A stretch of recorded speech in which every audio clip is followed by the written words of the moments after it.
All right, y'all. We have a very, very, very special guest this week. Peetey.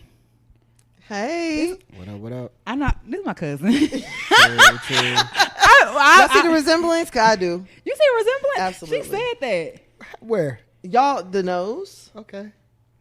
I feel like y'all nose is similar. I'm bad about that because I don't think I'm horrible with like niggas I looking don't like. think OJ look like me. I don't think babies look but, like parents. Yeah, I don't think my daughter look like me. No, My she oldest- definitely does. She looks just like you. Oh no, I had to look at her again. I I don't need to see think her again. No, she definitely looks just like her. You know, I see the resemblance. I'm horrible with that though. Me too. There's definitely a resemblance between the two of y'all. But you've been here how long? Since 2020. So Okay. 4 years. So sometimes I forget I have a cousin in the city because I'm not from here, so I don't have a lot of family out here. So I'll be forgetting that I actually do have family out here. Real facts. And then I even forgot my cousin did photography. Like you do it's not just photography. You do is it just photography or is it? I say mostly photography, but I do video. I do whatever you know you need. Like I went to school for audio production. I do all the art shit. Oh, okay. Yeah, Because he recently took some badass, fabulous pictures of us. Yeah, no, very pictures professional. ate. Look, I was a little nervous. I'm like, oh, my cousin ain't unprofessional and late and I ain't shit. gonna lie. When she said it at first, I was like, bruh, I don't know. I'm like, family discount. Like I know somebody. No, because I'm like, I've seen your work and I've seen who you worked with and stuff like that too. And then I know like back when you were in New York, what you were doing and stuff like that. So I'm like, I know he legit and will do it and stuff like that. I know he'll give us, good quality. But sometimes when you work with family, you don't know if they gonna. You don't know what you're gonna get. Yeah, you don't know if they treat you like family, Right. Or they treat your business as a business and you accordingly and all the other stuff too. So that's the only thing. No, I get that. That's a whole different side convo. But I feel like I treat business like business, and I want that shit to speak. I don't care who you are. Yeah. I want you to know I'm gonna take care of you. You know what I'm saying? So it really ain't about your relationship to me. It's just Right. about what you came to me for. I gotta stand by that. You know what I'm saying? So It was super professional. I was like, oh, okay, already set up. I was the one that was late. talk about it. It's okay. It was raining, y'all. It was a lot going on. It was raining hard too. It was hard. What? Yeah. It rained the whole Storming. time. You Yeah. heard Noah? The art. Yeah, that's what it was. Yeah, no, the arc definitely slid through Bishop Arts. And then we tried to sneak into Foodie Land because we thinking, Hold on, wait. You went to Food Land before? no. After. Oh, after. Oh yeah, after. Oh, you thought that's why we was late? Nah, because I remember you saying something about, man, you know what I'm saying, a little stop somewhere. I'm like, that was in Foodie Land? No, we were trying to because in our mind, it's raining, ain't nobody out there. They probably just gonna was let out there. people through. No, it wasn't a big crowd at all. But we got to the gate. Then rode the train and everything over there. everything. Funny, yo. Hold on. And it was two black ladies. And we were like, we don't have any tickets. They're like, well, it's sold out tomorrow too, so I don't know what to tell you. I tried to put it on strong too. I'm like, man, we drove really far to get here. Crazy. Yeah. I'm like, man, we really You'll drive wanna right go. back home. Even offered her some money. Oh yeah. Yeah. She was like, I can't take that. I'm like, bitch. You Care can't too much. take You it. just like in the way weekend. You too don't let me in much. this motherfucker. I'm like, well, this $20 is more than they done paid you in an hour. So it's I promise. It's a black sheriff there, and I'm looking at him, and I'm like, he's like, so I walk in. I keep okay, walking. before she says this part, right? You got to remember, I'm where I'm at right now. She's right there. The sheriff is behind me. Mm-hmm. I see her, whatever to the Hold on, sheriff. wait, so you got in She walked in. Yeah. and you were scared to walk in. No, I didn't know what was I didn't going tell on. her I was walking I in. see now you one of them people, you can't do nothing illegal with you. Because when you see me move, you just got to move with And me. that's what I thought she was going to talk to him. I don't care. No, You that's better what I thought. move. That's You what better I come thought was talk gonna to. happen. You better come over here and talk to. That's honestly what I So thought. now was you gonna looking happen. waiting on her. Now you got to go back. So I'm walking, and then I hear her say, "Brittany," and I was like, "Fuck, how you gonna get me caught now?" I didn't But say your name. you did, but the lady had called me first. The lady was, "Ma'am," and he's like, "Brittany," and I was like, Keep walking like you're here, the I man. was gonna keep walking. Yeah. I was like, I ain't She here. got her umbrellas. See, that's how you know she from Memphis. That's exactly the difference. How you know she from I was Memphis. trying to not walk too fast. Yeah. Now you got to walk normal. Yeah, I was trying to, and I was like, fuck, all right. So they kicked our bitch ass out. Hell yeah. And then followed us out to make sure we didn't try to sneak in because we That's saw crazy. a little interest in the gate. That's crazy. One of the ladies was like, oh, yeah, just go ahead and go. I'm not going to say nothing. I was like, bet. Another sheriff over there. That's so crazy. Boy, they had Foodie Land locked down Hell like yeah. the White House. That's crazy. Hell yeah. So we didn't I was get a like, chance damn, to this go. ain't nothing Is but the Foodie Land Black sponsored? Probably I not. doubt it. Okay. It's probably the That same makes people that sense do the then. fair. Okay. Because it seems like a lot I don't of. know why I thought it was like a black thing. That'd be nice. Okay. You probably would have been able to get in if That it makes was. sense why the security is like that then. Yeah, they got a soul food festival coming up or something like that. For real. Fuck them. I know they doing like R&B in the park soon too. I'm gonna be there Oh, for for sure. real? Yeah, it's gonna be a vibe. What yeah. part? See, you asking the wrong nigga. I just Oh thing man, on Oh, TikTok. you're right. Yeah. You just saw it on TikTok. Yeah. Y'all better enjoy it. Y'all Why got you 269 days. Yeah. So what? Right. Y'all got Countdown. 269 days to use TikTok. Oh shit! Damn. Are you on TikTok? I am, yeah. I don't use it though, but like I scroll, look up some shit. I was looking up some shit last night on like sound waves and shit. I mean, on some weird shit. Sound waves, like to Yeah. listen to go to bed. Yeah, binaural beats. Like it's supposed to like tune you like certain frequencies and shit like that. But you don't worry about what actually comes on whenever you sleep. Oh, here she go. See, I'll play that in the day too though, so I know what the fuck I'm listening to. You know what I'm Okay, saying? okay. So you know you hearing. Yeah, she hearing some chants and shit. Niggas is No. Missy Elliott reverse. Well, you'd be surprised. Some of that Nah, I shit you believe listen to, I feel like some of that shit it'd be like 12 hours long, and Yeah, then right, after right. like 2 hours, Niggas talking to you. the real shit come Yeah, on, nigga, and wake up. it's like you're going to go outside tomorrow, and you're gonna rob a bank. And Hey, to give me listen. all the money. Yes, If I'm telling you. instruct me to not get caught, I might be with it. You know, I might subscribe. Okay, so I'm excited for this whole conversation, but I could kind of explain the game too. We don't have a name for the game, honestly, but Yeah. we do have a song. You talk your song, so one of us will go first, so you can actually kind of see how, because it kind of sounds confusing how we say it. I got you. Sound like a poetry slam. Pretty much, Yeah, yeah. You have your song. You want me to go first? I do. Okay. If I can find my phone.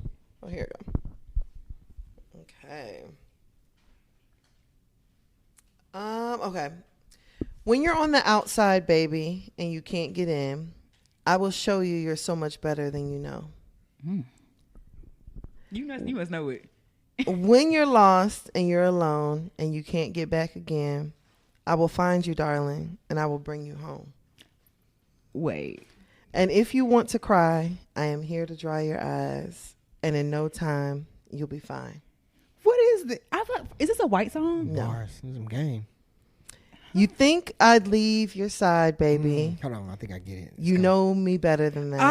Oh. Sade. I mean, you know me better than that. Yeah, for sure. Sade? They can lean down on your knee. Yeah, for sure. Yeah. Come on. I love that. Oh, By wow. your side. Wow. Yeah, I know, right? Yeah. I'm surprised. When you speak it though, it sounds different though. I'm definitely surprised. Yeah. She's Nigerian. Oh, that ain't her genre? Is she? For real? That's Okay, definitely not her genre. That might not your sister. Yeah. come on, Nigel know they carry last. Yeah. So hold on. You was hating on going to me moving to Africa, but I mean, I was just wondering. I thought she was African. I'm Igbo. No, you ain't. Look, she thought about it though. She like, hold on. No, Can't you're do? not. Yeah, I know a little bit. What'd you say? Yeah, look, see? Yeah. Can't do. You I know? don't mind. Yeah, come on. Yeah. Yeah, man. Oh, I've been wait, you around dated a some good Nigerian people. girl or Nah, something? nah. How you know Kedu? Now my boss was she was Nigerian. And she went to Nigeria for the first time, and they were FaceTiming me. They were like, "You like Flavor Tonight?" They were telling me all that shit. You do look like Flavor. See. So I was like chopping it up with them, and they were showing me, you know, it was like eye opening. They were in the club popping bottles. I'm like, hold on, wait, they don't be showing this. They be showing the Serengeti and shit. Oh, yeah. So that's when it started, like, for real. So that's when it started me, like, you know what? I'm gonna make my way out there. Yeah. Oh, okay. I'm Igbo for real. Oh, for real? What? Yeah. Okay then. So No, she 'cause better check a nigga. She called what Igbo tribe? Yeah, I'm over here like, oh, wait, not the Igbo. Hold on now. You can say Yoruba. Uh-huh. No, because They you're run everywhere. I was your sister's story, like they like Nigeria and Africa, like the club scene, everything else. I was like, oh, that shit look lit. The sad thing is, a part of me doesn't know why people think that, and another part of me is like, I get it. Because that's what we've Because that's what you've mostly been seen. shown. It's programming. But it's like, yeah, programming for real. But it's like, this is a real place. And You know? it's not. It's what's the word? It's not a what's the word for cities that aren't. I can't think of the word, but it's not like it's just starting out. Yeah, like it's very Industrialized, established. established. Yeah. I mean, well, imagine like, you know, like when I say Chicago, like what you think about Chicago? Industrial. Chicago. Yeah. Isn't that like the industrial city? What she talking about? I'm thinking of the she Killers. keep murder, death, kill, homicide. I think like some of the biggest 1920s. No, but Henry Ford. but the car industry started in Chicago. I think it was in Detroit. She think I thought it was Chicago. No, it's definitely just how you know you from Nigeria. She don't know nothing about American history.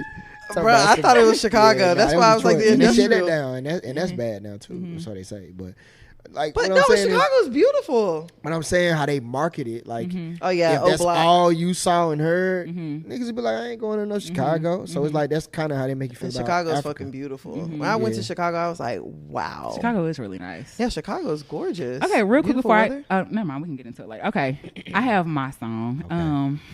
Dang, I feel like this is gonna be easy. She trying to switch it up now. No. They're trying to go verse 2. I just feel like it's She trying to go verse 2 and 3 and shit. Damn, okay. I wanted to get down and sweet talk you. Hey baby. But just like a baby I could not talk. And I tried to come closer but could not walk. Dennis know every That was song. me in the cast. And I and I think of it every night how I just could not get it right. If we ever come close again, I'll know what I'll say then. If I say the chorus, y'all gonna know it. Cannot talk to you. No. No. You're closest. Did we get one guess per person? No, yeah, keep going. Oh, okay. Okay. If I do okay. Dang, now I ain't gonna do that. I knew you and you knew me too. And just like a Roni, you were too shy. But you weren't the only, because so was I. And I've dreamed of you ever since. Now I've built up my confidence. Hold on, wait. It's coming.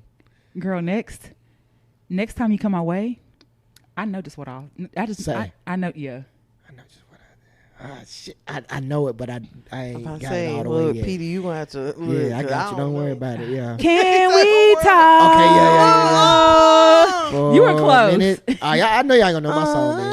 Oh, Y'all know y'all gonna know my song. Is it? I'm on the B cut side of things. Y'all kind of kept it like. Is it like a B cut side For of sure. a big artist? But you should know. Yeah, I mean, it depends.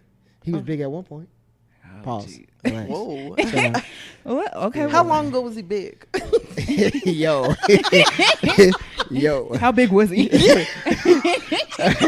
Yeah, so let me just get to reading mine.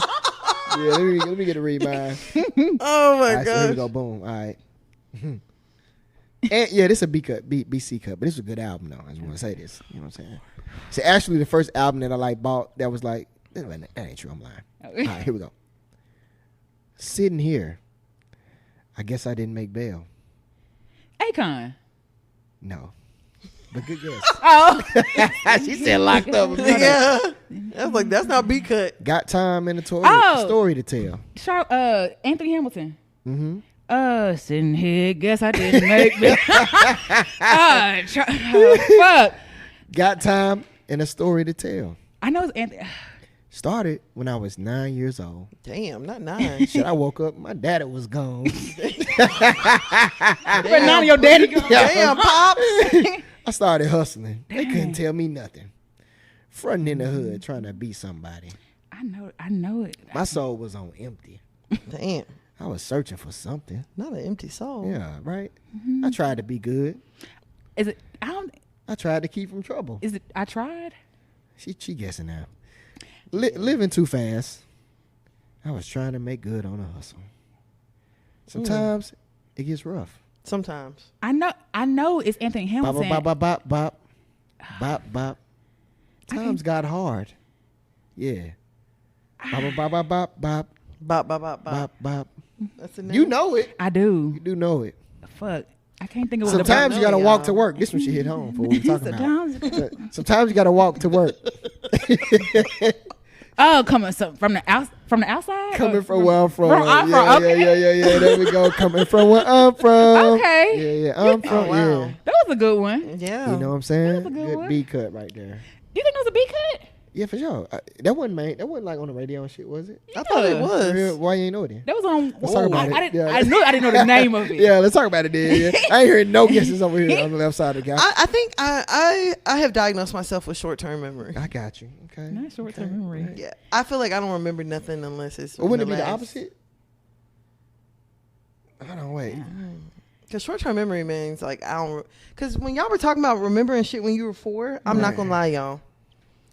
I don't know if it was trauma. You don't remember none of that. I don't remember any of it. Are you first generation? Were you here when you were 4? Yeah. Or did you? Okay. I was here. Okay. I think my first memory as a kid is like 8.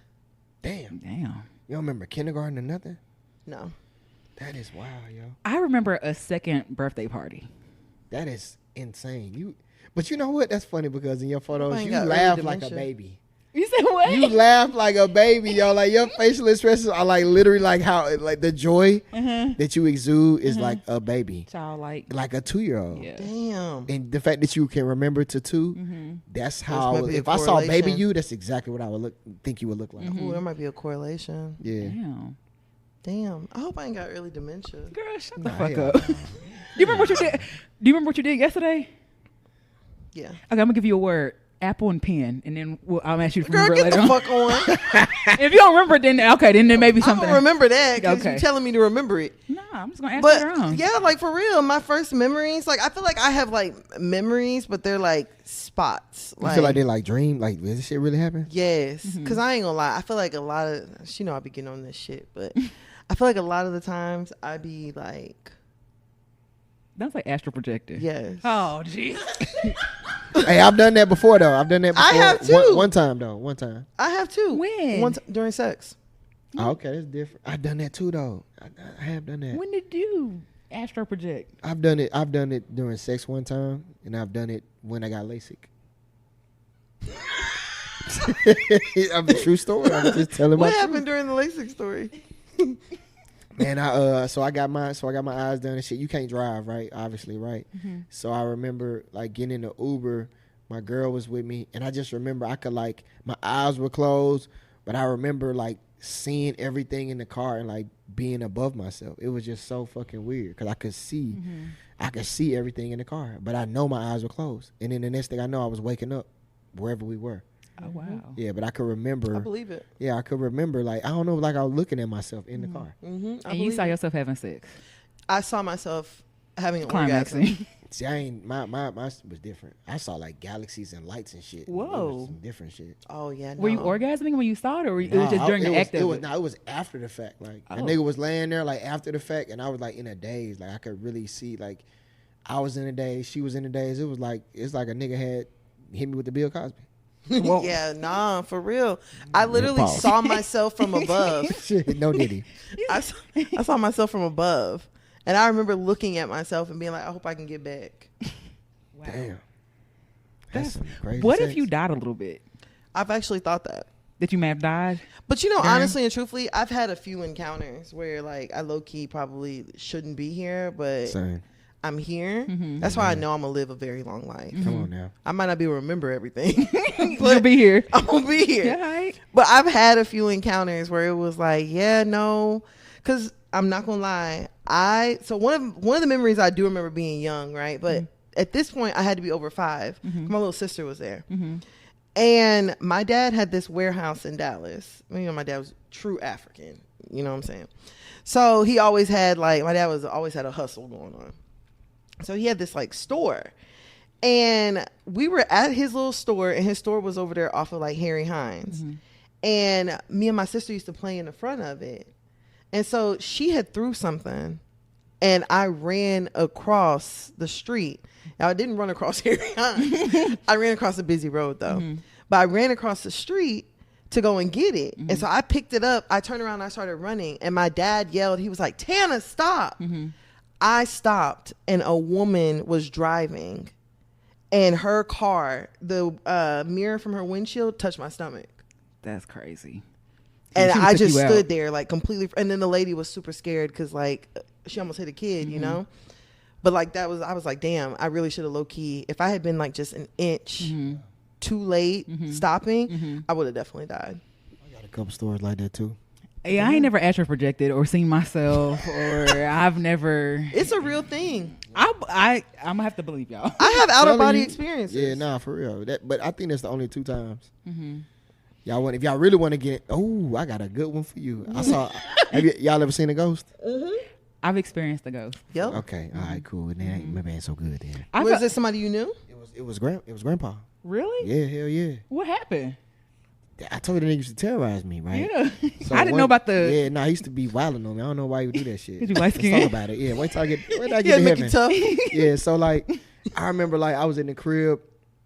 I used to always get the J's. So we had the Nike factory in Memphis and shit. So like, I got the Jordans that weekend. I go into my room to look at like my little outfit. Mm-hmm. And I used to have like double closets. So I go in there on the right side, all my shoes. Mm-hmm. So I open the closet, and his face is like floating at the bottom, like above my shoes. I swear to God. Mm-hmm. And he like, this is broad daylight. I'm like 11 or 12 maybe. Mm-hmm. Like it's around the time when Uncarry passed. Mm-hmm. So I open the closet, and his head is floating, and he just smiles at me. Mm-hmm. And that shit was so crazy. It was like, it's always like it was like this glass. Mm-hmm. Like you could see that it was see through. Yeah. But it wasn't the easiest to look through. Right. You But know it what was I'm saying? there. But even if I could look through it, I couldn't get past the fact that it was this nigga face right here. So I ran off in the other room, and my mom was like, "What's wrong?" And I'm like, "Nothing." And that was it. That's the only time it ever happened to me. Mm-hmm. But yeah, at one time, yeah, saw his face in there. I feel like our best friend that passed, Keisha, I feel like she came to visit me a little bit after she passed, but I wasn't ready to see her. So I had my eyes closed real tight, but I felt her presence, and I felt something sit on the bed, and I couldn't move, and I was up. How do you know? Like, what made you close your eyes though? Or you I was ready to scared. sleep? I was like, Keisha, I don't want to see you right now. And that's all. I was like, Keisha, I don't want to see you. Like, I'm scared. I don't want to see you. And I just remember her saying, well, it's okay. I'm okay. I'm at peace. Everything's fine. And then after that, I felt something get off the bed, and I could move again. She was astro projecting the whole time. You didn't even know it. Yeah. But I couldn't see her. Like, I wasn't like seeing anything though. I just remember like I felt her presence, and I just felt calm, but I was scared to open my eyes and see her because I was like, I don't want to see no damn ghost. Right. Yeah, no. Ghost stories be for real. I know even when my grandma passed, my mom had called me whenever I was in school, and she was like, I call my grandma Momo, and she was like, yeah, they found Momo at the house today. She in the hospital. So I was like, damn. So I had Ebony that came over to my room. Ebony's one of our good friends. Ebony came to my dorm room, and I'm in there telling her, I'm like, man, I really hope nothing happens to my grandma, da-da-da-da. Me and Ebony are in the room. It's like midnight. It's a little bit after midnight. Somebody knocks on the door. And so I look down. I'm like, who the fuck is at my door right now? Like front door, or like bedroom door? Well, we were in a dorm, and our dorm was set up. It was only one door. So it was just like you walked in. It was just a room. And it had 2 beds on the side of the wall and then a sink. And so I'm looking at the door. I'm like, who is that? And I could see somebody's feet because, there's a little gap underneath the door. So I'm like, who's in front of my door? Ebony opens the door and nobody's there. And we look down the hallway. I'm like, 5 seconds later, my mom calls me and said my grandma passed. Yeah, that's crazy. Y'all ever wish like none of the moment passed? Like you say you weren't ready. You ever like ask for that shit to happen again and feel like you'll be ready? I think once I came to terms with Keisha, I was like, well, you can come visit me again. I'll be receptive to it. They don't be listening. They ain't never came back. Yeah. I was asking, I'm like, y'all be ready. But you think you'll be ready, but in reality though, that shit always gonna be random and say you'll never be ready. It's gonna be the same. Like, oh, what the hell? Like, oh, the fuck? Yeah. So yeah. See, my mom and my dad have passed, and my mom passed in 2018. I told my mama off the jump, do not, Think about it. don't do it. And she's always respected it. Like she's always. The only time I've ever seen my mom is like in a dream. Oh, you've had multiple. Sound like you've had multiple encounters. Oh yeah, no, I definitely have. But like, what's really weird about my parents is like, whenever I have a dream, I never see them together. Were they together their whole life? Yeah, my mom and dad Gotcha. were married for like 24 years, 25 years. Whenever my dad passed, so they were together for a long time. But whenever I have a dream, it's like either I have a dream with my mom in it or I have a dream with my dad in it. And whenever I see them in my dream, I'm always like, oh, well, how's daddy? Or where's daddy at? My mom would be like, oh, he's over there. He's fine. My dad would be like, oh, she's over there. She's fine. Don't worry about Imagine it. heaven being segregated. That'd be messed up.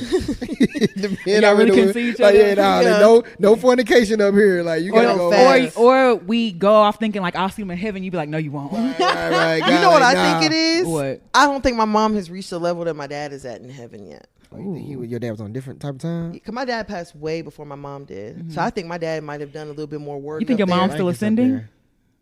She might be. But I've seen her. But I don't think that they might not be in the same level to where they're like actually together yet. Having like therapy, you up there just working through. You and might have to. Oh, that's crazy. I know. To die and have to go up and go work some more. I thought I was done, Lord. Man, hold on, man. Relax, guys. He's like, come well, on in now. order you know all this stuff in it. You Yeah. know me. Right. Yeah. You Facts. come on, man. We ain't gotta Well, in talk order about for you to come up here fully, you gotta do this first. I'm like, God damn. You got to go finish a puzzle. I got a puzzle. You got to do a scavenger hunt. You got to do a heaven scavenger You hunt. gotta do a Sudoku puzzle. Get up here. Yeah, take me now. You got to run a 6-minute mile. Right. Police Rest the heart rate Academy. 47. You thought that was something. You Yeah, said for 7 months. Huh? You'll be up here a long time. for real. Facts. I know we went a little deep, y'all. Sorry. Well, hey, best friend. Ain't it a blessing? Is that? Yeah. Okay. I think I might be feeling the tequila a little bit. I think so too. I'm feeling mine because I'm getting a little hot. Yeah. Oh, the air just kicked on. You are listening to another episode of Hear You Podcast. This is Tam. And this is B. We have Peetey here. You ready to get What started? up? Let's do it. Hey, let's get it.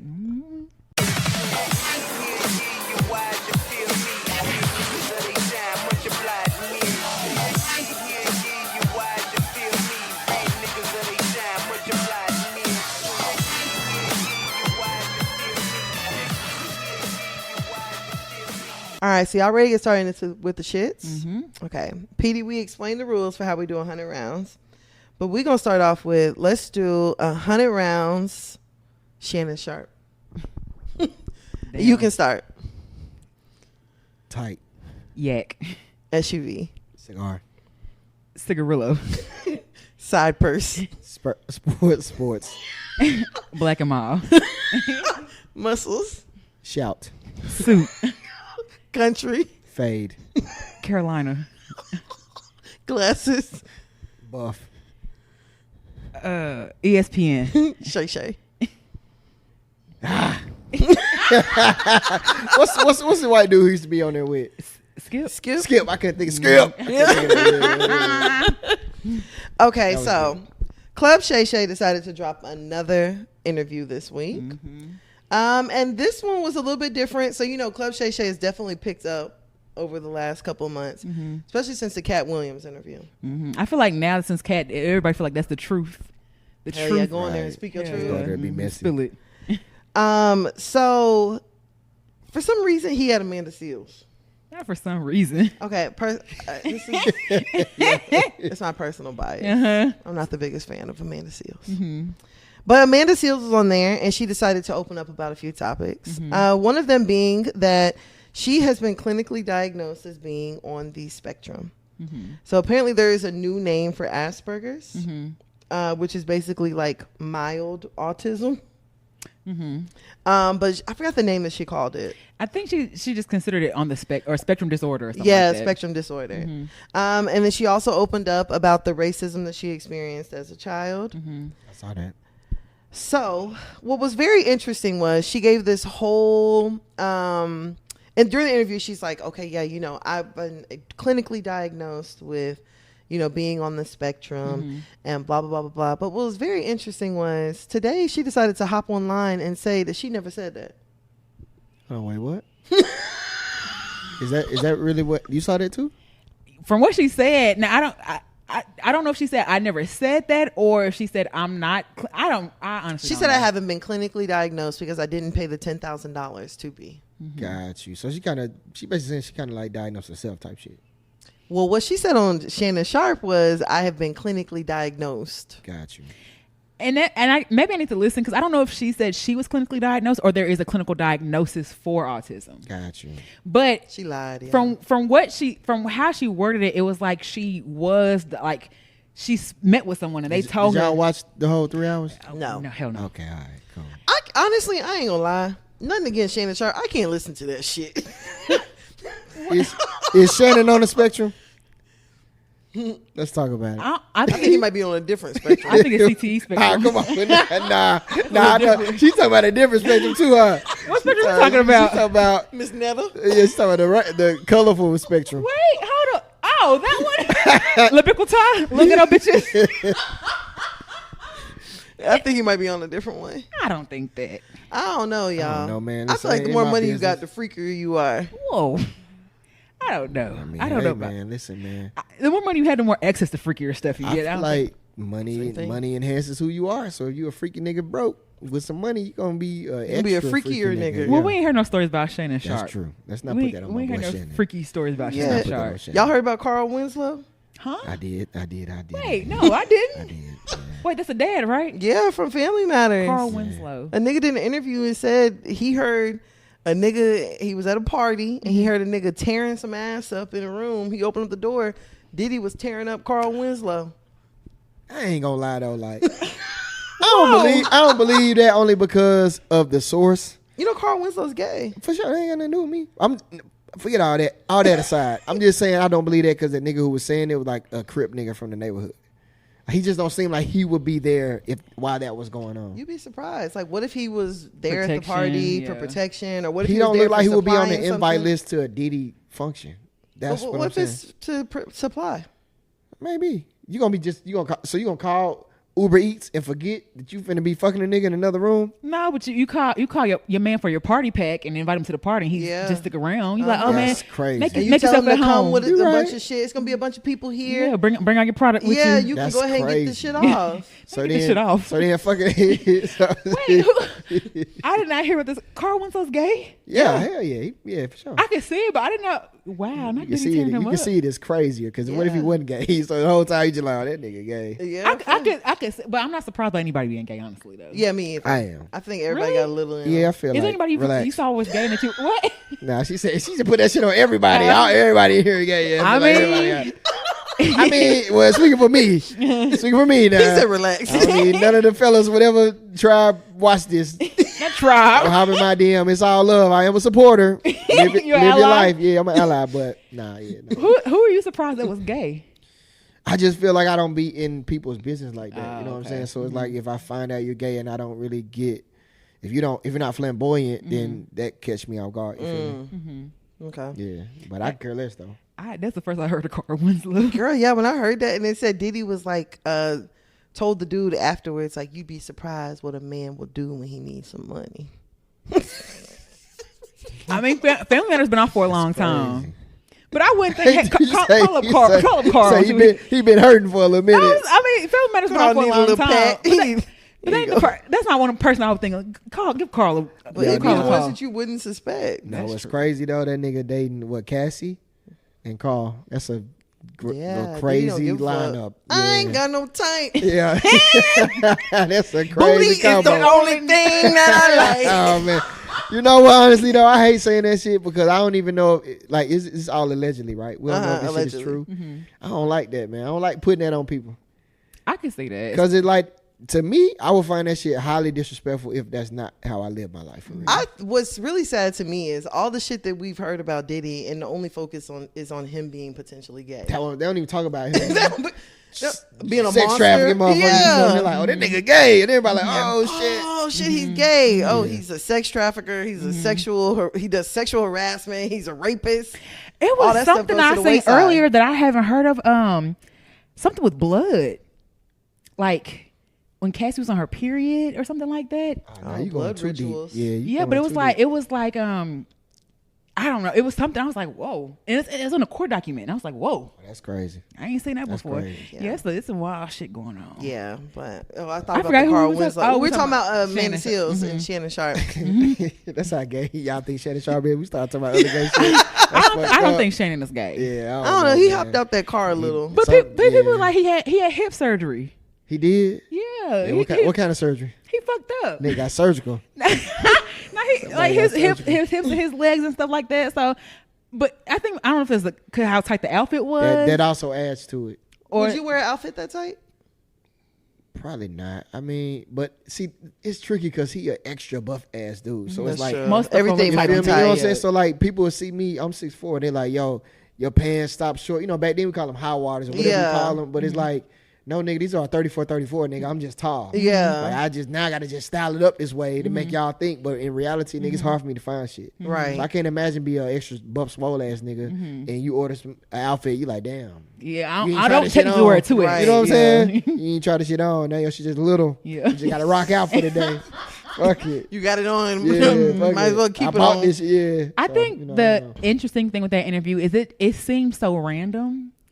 And I'm not gonna say Shannon is not smart, but it just seemed like that was out of Shannon's wheelhouse. Which part? The part where he said that she got a white mom or some shit, or The whole thing, Yeah. the whole conversation. Because I'm not saying Shannon can't have an intellectual conversation, but when she was explaining to him about the racism, Yeah. and then he said something like, I grew up, we just don't, kids like that. And she was saying, well, this is my experience. And he was like, well, it's being combative. And she's like, no, this is my experience. I think stuff like that, the processing further and stuff like that, it's something Shannon doesn't normally do. He's more surface level. Yeah, yeah.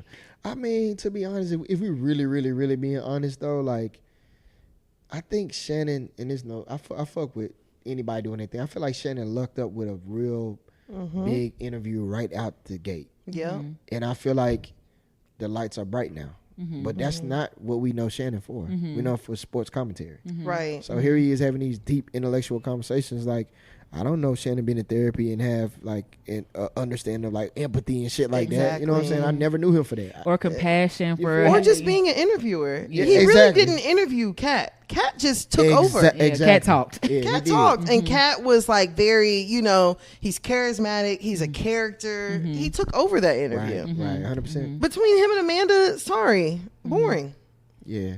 So I just, yeah. You said him and Amanda were boring? Yes, very boring. Girl, I didn't. Amanda Seals, I feel like she weaponizes being a black woman, and I don't like that because there's real shit going on out here, and just because you couldn't get in a party, that's not racism. So I don't know if you watched the clip that Smile sent, but she told the full story of what happened with the party and stuff like that, of how she was, when someone told her like, oh, no, you're not on the list, so you can't come in.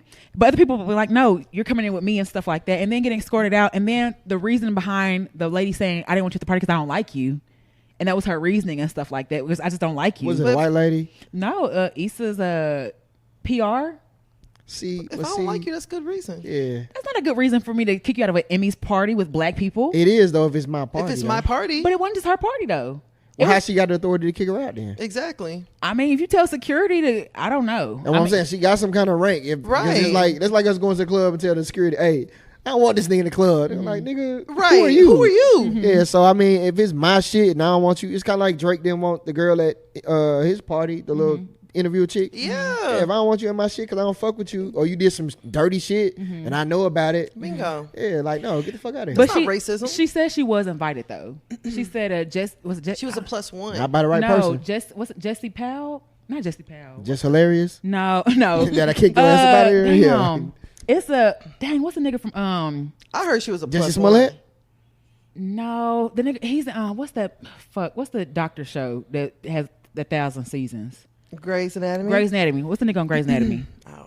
I ain't never watched that. Yeah, It's the doctor that's on there, but he's been real vocal about black rights and Sterling? stuff like that. Nah. Oh, you talking about the half white guy? The one that cheated on his wife?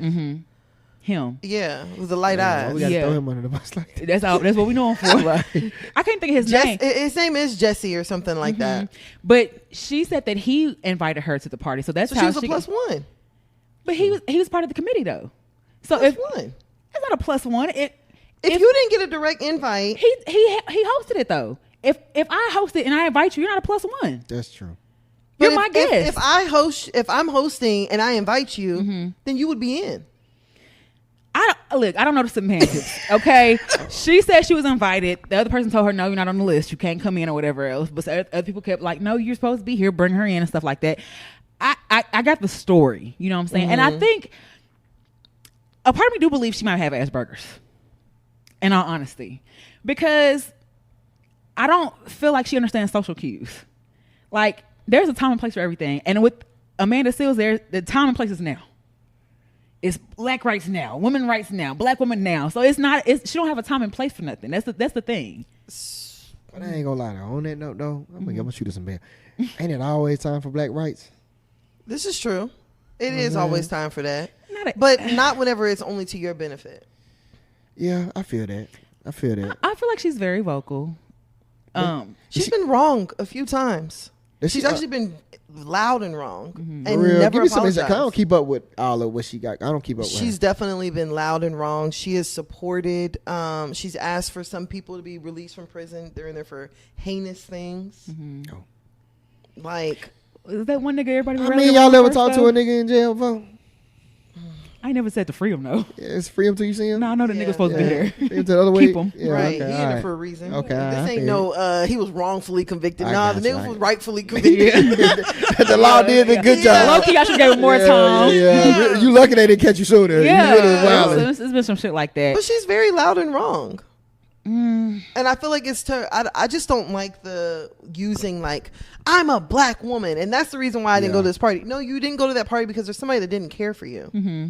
Now if I go somewhere and somebody doesn't like me and they're like, no, Tana, you can't come in, can I call Amanda Seals? Mm-hmm. No, Mm-hmm. you cannot. Mm-hmm. You gotta deal with that. I think a big thing too was like the Issa slander and stuff I like don't that. know about So basically, she was saying like she doesn't feel like Issa empowers women, and it was more so for her personal experience. Like she's like, well, I didn't feel empowered because after the whole thing happened, she said things were kind of tense on set, but Issa was just basically like, well, that's y'all handle that. That's y'all business. Y'all handle that, and kind of hands off and She things. had Like beef with somebody else on set? no, it was Issa's. Well, She yeah, said she was hard to work with. I said Saranis, Who's that? that Dro. Oh, Dro. Mm-hmm. She went in there at it with Dro. He a woman beater. But I'm saying, like, people have. I feel like her. I'm not on the Amanda Seals hate train because I feel like she's one of the very few people who, no matter what, will speak up for Black rights. No matter where she is or what platform she is, she's going to speak up for Black rights. And I feel like she speaks up for herself. And I think that's one thing that really throws people off because we're so used to people being like, well, it's okay. I'll wait my turn or I'll be docile. But Amanda's like, no, I deserve to be here. I deserve a right. So I feel like she's very vocal for her rights and for herself. As for Black people, and I feel like she's a little misunderstood. I fuck with that. Ain't nothing wrong with that. So let me say, how y'all feel about Monique? Because I feel like Monique advocate for herself, but it also could be like on some, this is for Black women, blah, blah, blah. But at the same time, these are experiences too, though. So I don't trust anybody who hate their child. oh, she had, okay. All Did right she hate her then. child or her child hate her? Yeah, which Both. one is it? Damn. I mean, what shit? I mean, what that little nigga do?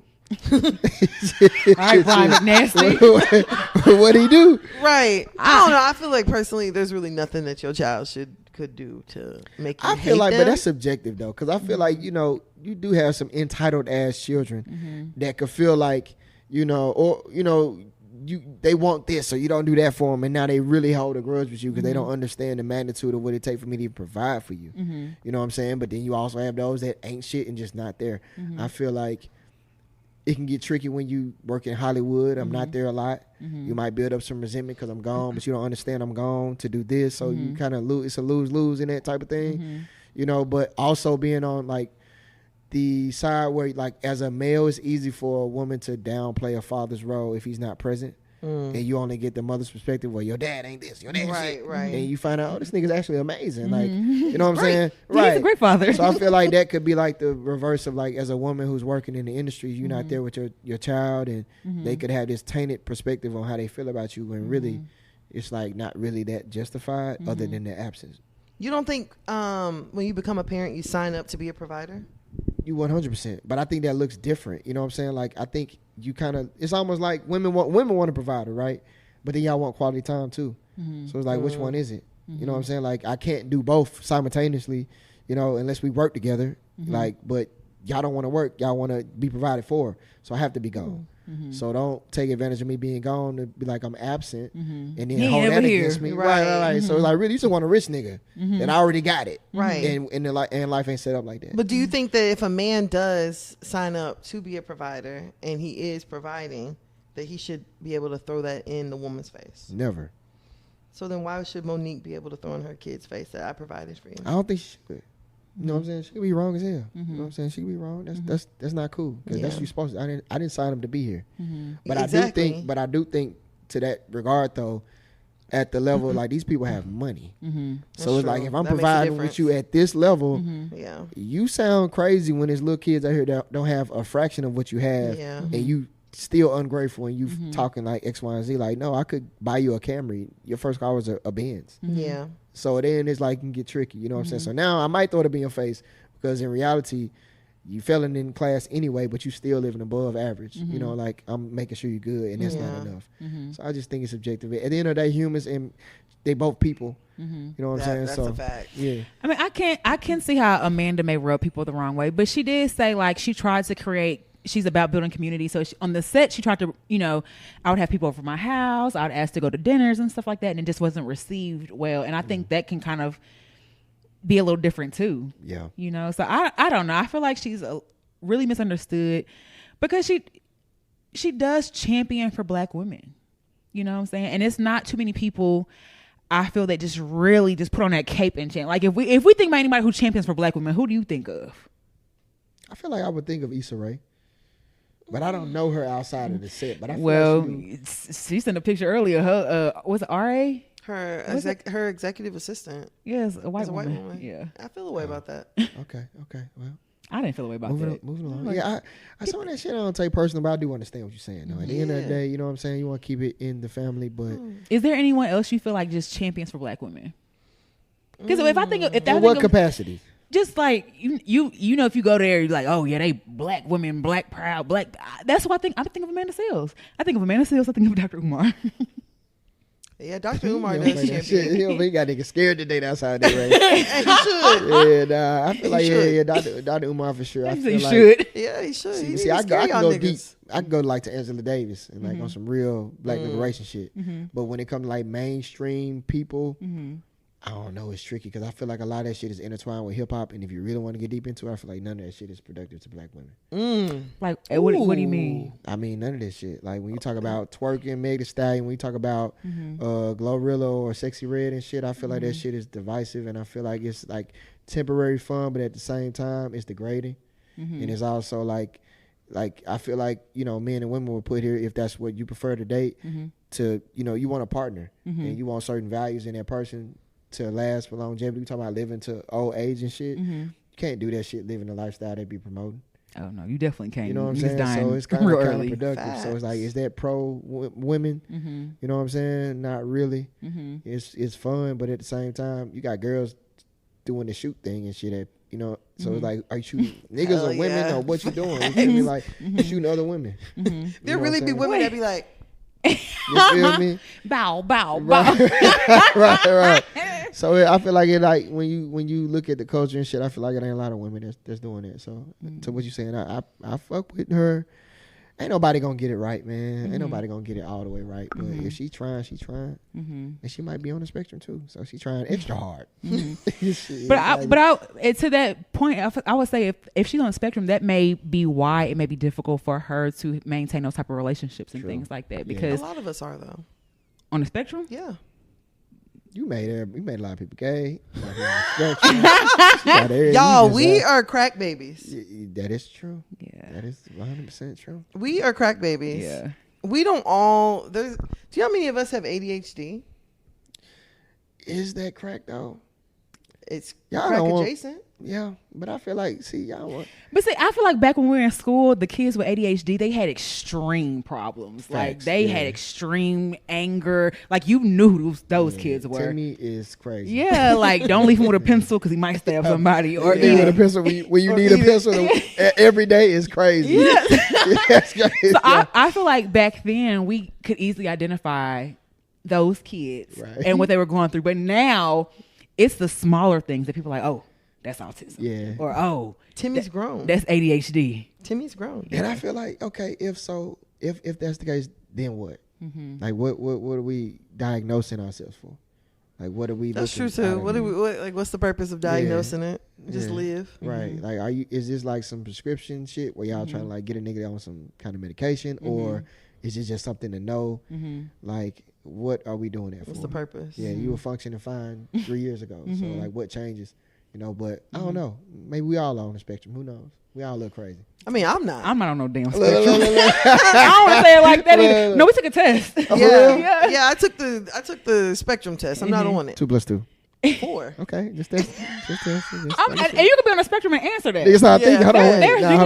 I think a lot of geniuses are on the spectrum now. I would agree. Yeah, you have to. I think a lot of savants and geniuses are on the spectrum. Yeah. I feel like a lot of celebrities. I feel like it takes a certain type of disconnect to even live a lifestyle like that. Yeah, your ass probably on this fucking spectrum. Yeah. Do you think Huncho on the spectrum? Who? I do too. Huncho. Yeah. What you doing? Where you been? The rapper. Where you going? You with your friend? I'm not like a lot of these niggas sound slow anyway. So I don't know, but I don't know him. He said I don't know him. What? So Joey, oh, you cool.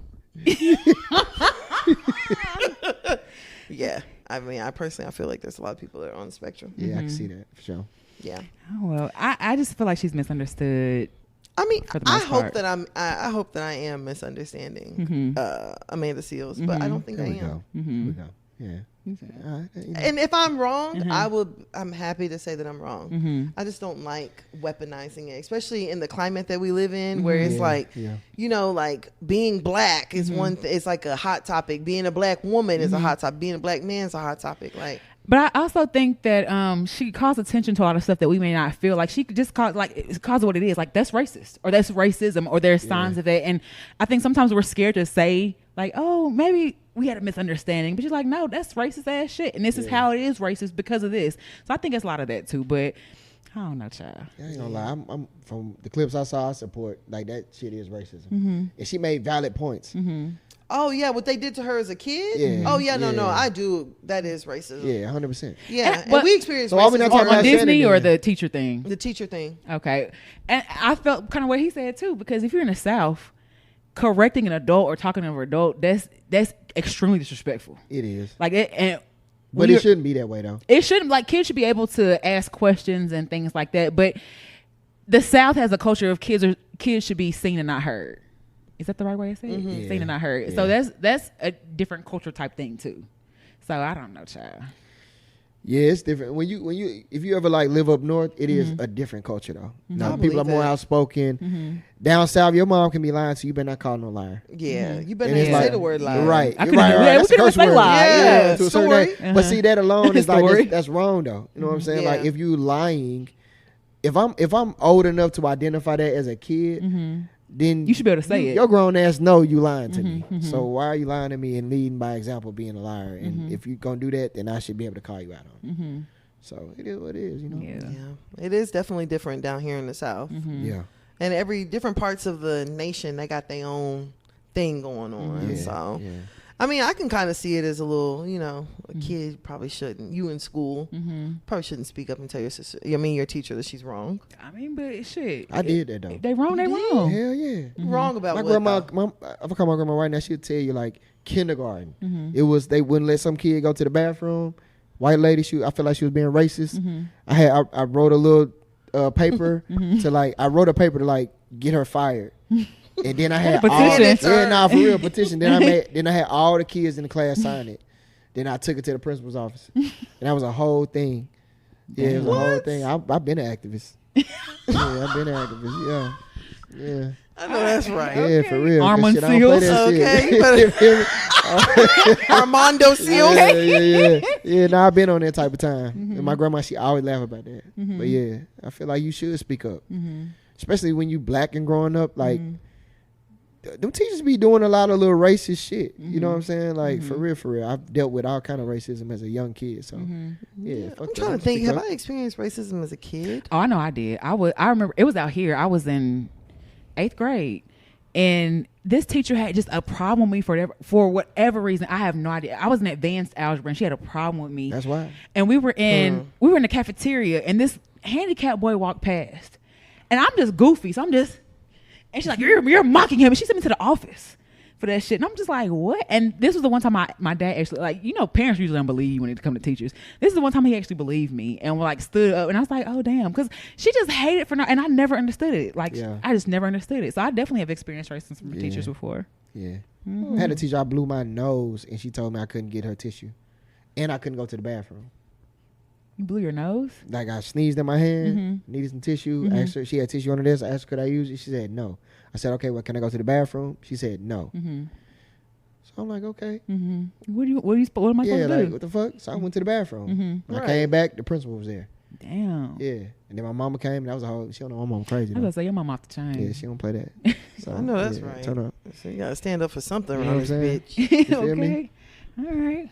What's next? All right, let's go and go over to our next topic. Let's do 100 rounds. Speaking of racism, Jeezy. Oh God. You can start, Peetey. Snowman. Fuck. Atlanta.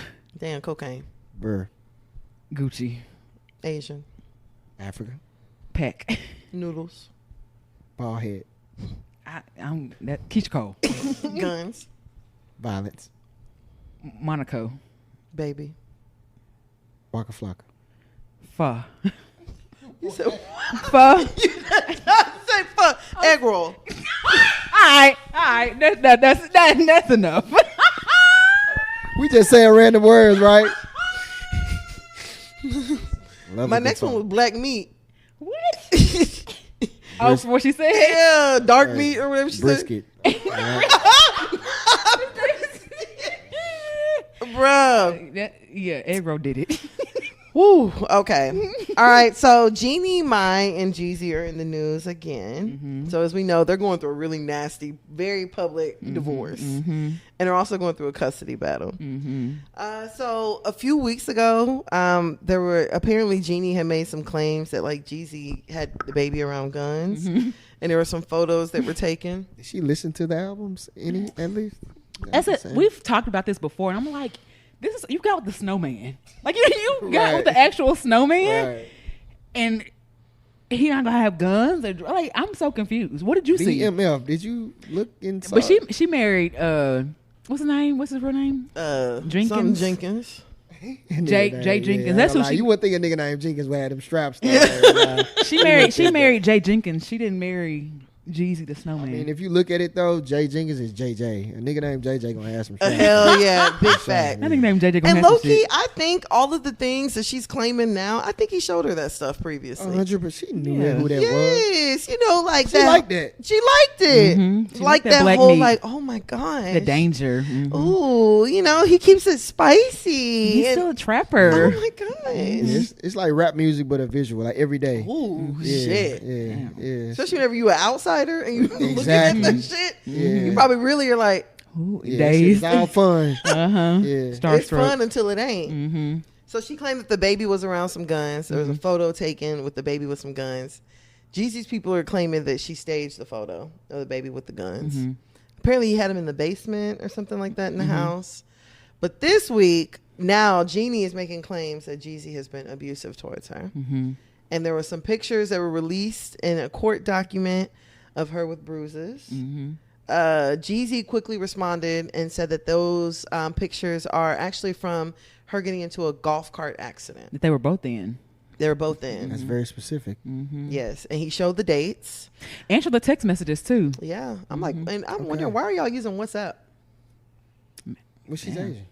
You know, a lot of foreign people use. It's true. A lot of foreign people. Do you have WhatsApp on your phone? I do. Exactly. Exactly. It's a foreigner app. That is strange. For sure. Yeah, but they're definitely on what those messages are from WhatsApp. That's strange. Yeah. A part of me doesn't give a fuck. Yeah. Part of me feels like it's not my business. It ain't my business. Yeah, You part- feel me? I feel like, in my mind, I just feel like fair-skinned people bruise easily. That's the first thing that came to my mind. Like, for real. I got a bruise right now. It just be like that sometimes. You know what I'm saying? So, it's So like, it don't take much. it don't take much. And then it's like, if she doctored the photos for real, then I feel like the same person will lie about getting beat up and bruised and all this other shit too. Well, I think, she presented the pictures as evidence, and then he came out and was like, well, this is a part of a thread we were talking about that we were both injured in and things like that. So it wasn't like what she originally had said or something like that. But it's a part of me is like, I feel like Jeezy what do you want from us? But is it him or her putting it out there? They both putting stuff out there. Yeah, I would have to agree. I think it's both. Is he putting it out in defense or is he leading with the shit? Because it seems like she's leading with it to get the kids. I think he's definitely on the defensive end of it. Yeah. But I think he's banking on black women and black people being like, oh, this is an injustice to a black man. And honestly, I stopped caring how the justice felt for you. Here we go. when you purposely chose her as your partner. I don't feel like that's cool. I don't feel like that's fair though. What's I fair? do. All right, so boom, check this out. If a white man walked in this apartment right now, He would never. Never. if he did Why would he though, be here? if he did He's an though, intruder. if he did though, and he was a friend, right? Never. Like, Friend, yours? y'all ain't got no white friends? Co-workers. And they're not friends. Okay. I don't have no. I'm trying to think. I don't know. I don't have any close. I ain't gonna lie, I don't have none either. Oh. I'm just trying to. I just feel like at the end of the day, if y'all are in need, it's still our duty to come help y'all. And so in this case, I feel like it ain't even about the race. For me, it's just about holding people accountable.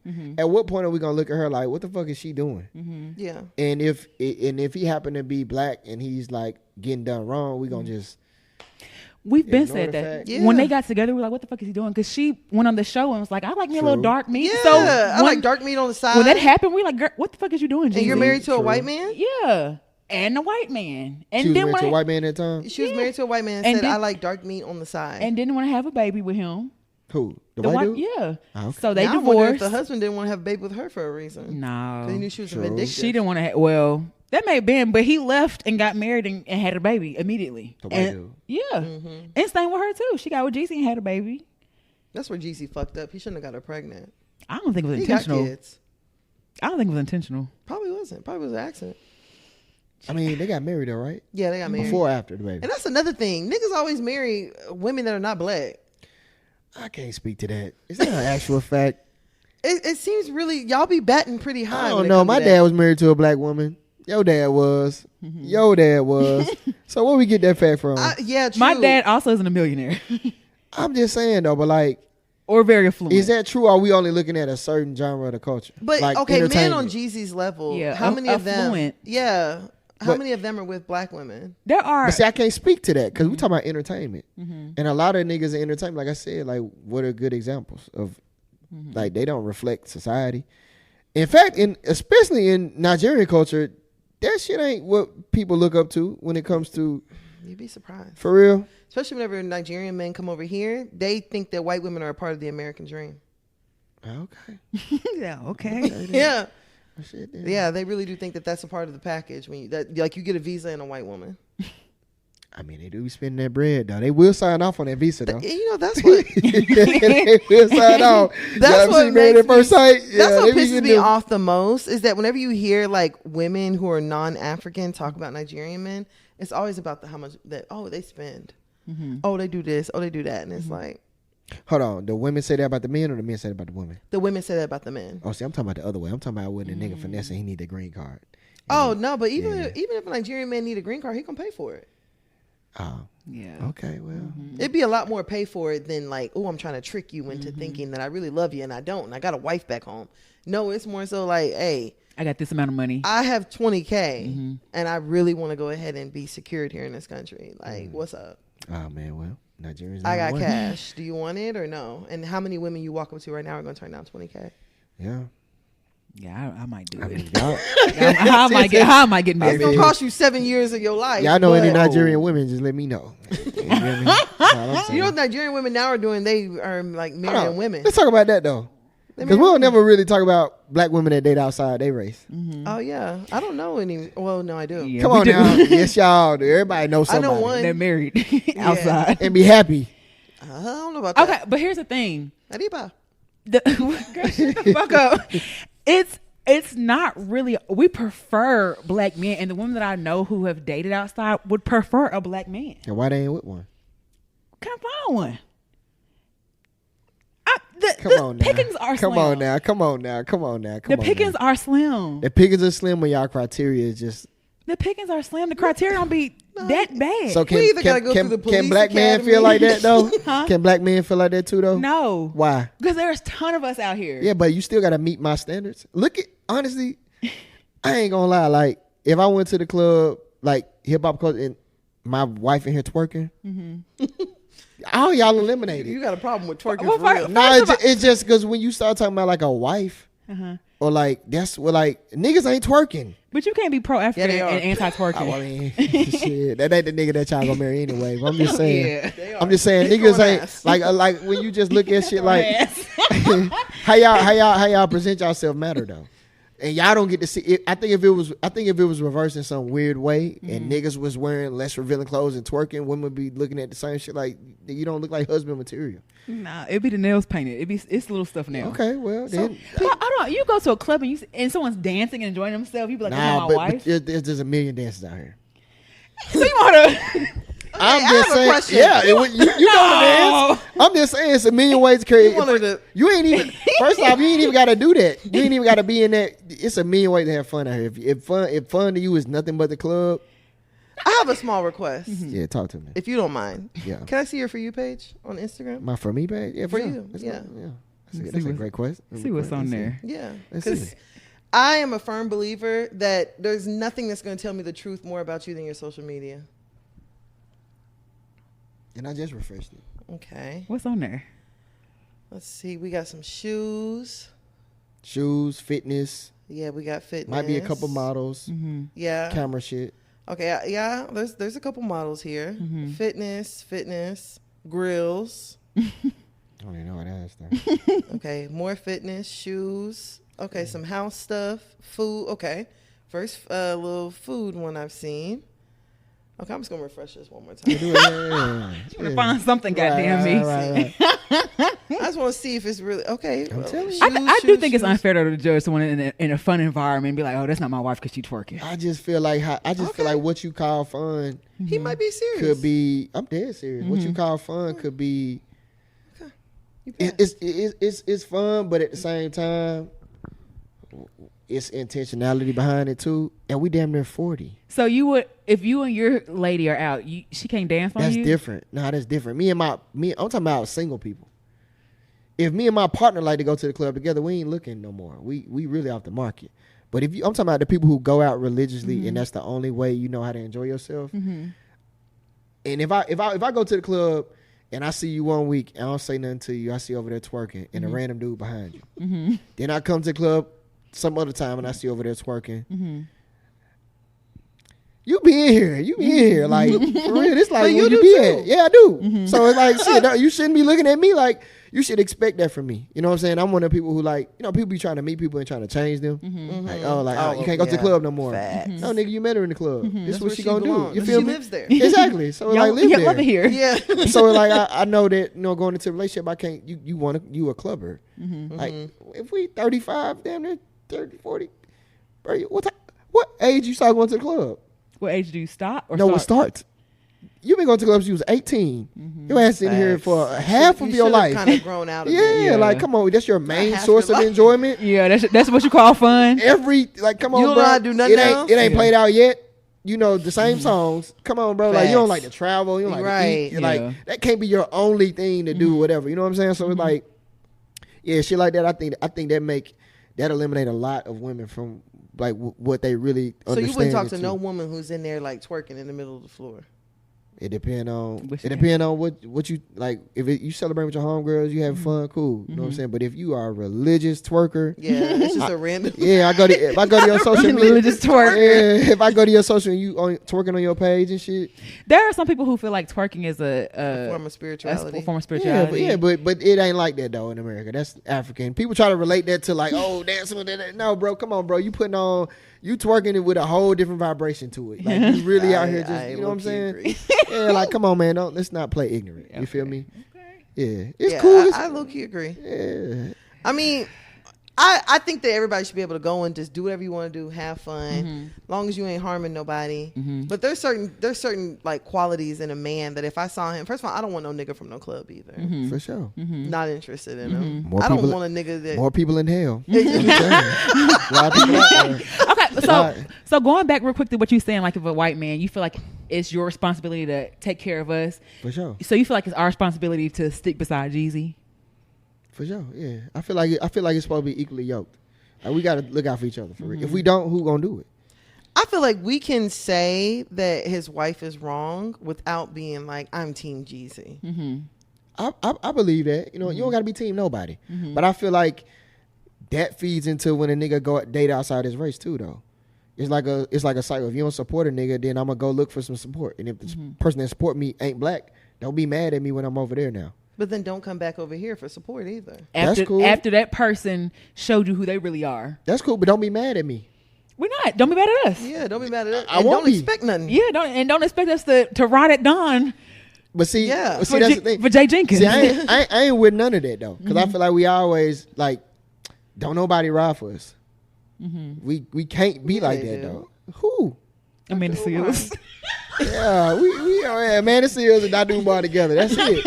But like, come on, man. And what was that black activist that always had that blue bubble coat on? Oh shit! Is it D-Ray? Yeah. Yeah. They got him up out of here. We like, yeah, they sure did. I don't know, man. I just feel like, I'm real big on black love and whatnot, but to be honest, we got a lot of dysfunction. Okay, so speaking of that, and this is just out there, do you feel you can be a black revolutionary or pro-black and date out your race? Yes. No. I feel like you can. Why? How do you feel that you can come about that? Because who you're with is. You think not Dr. Umar, you think Dr. Martin Luther King Jr. would have been as effective with a white woman?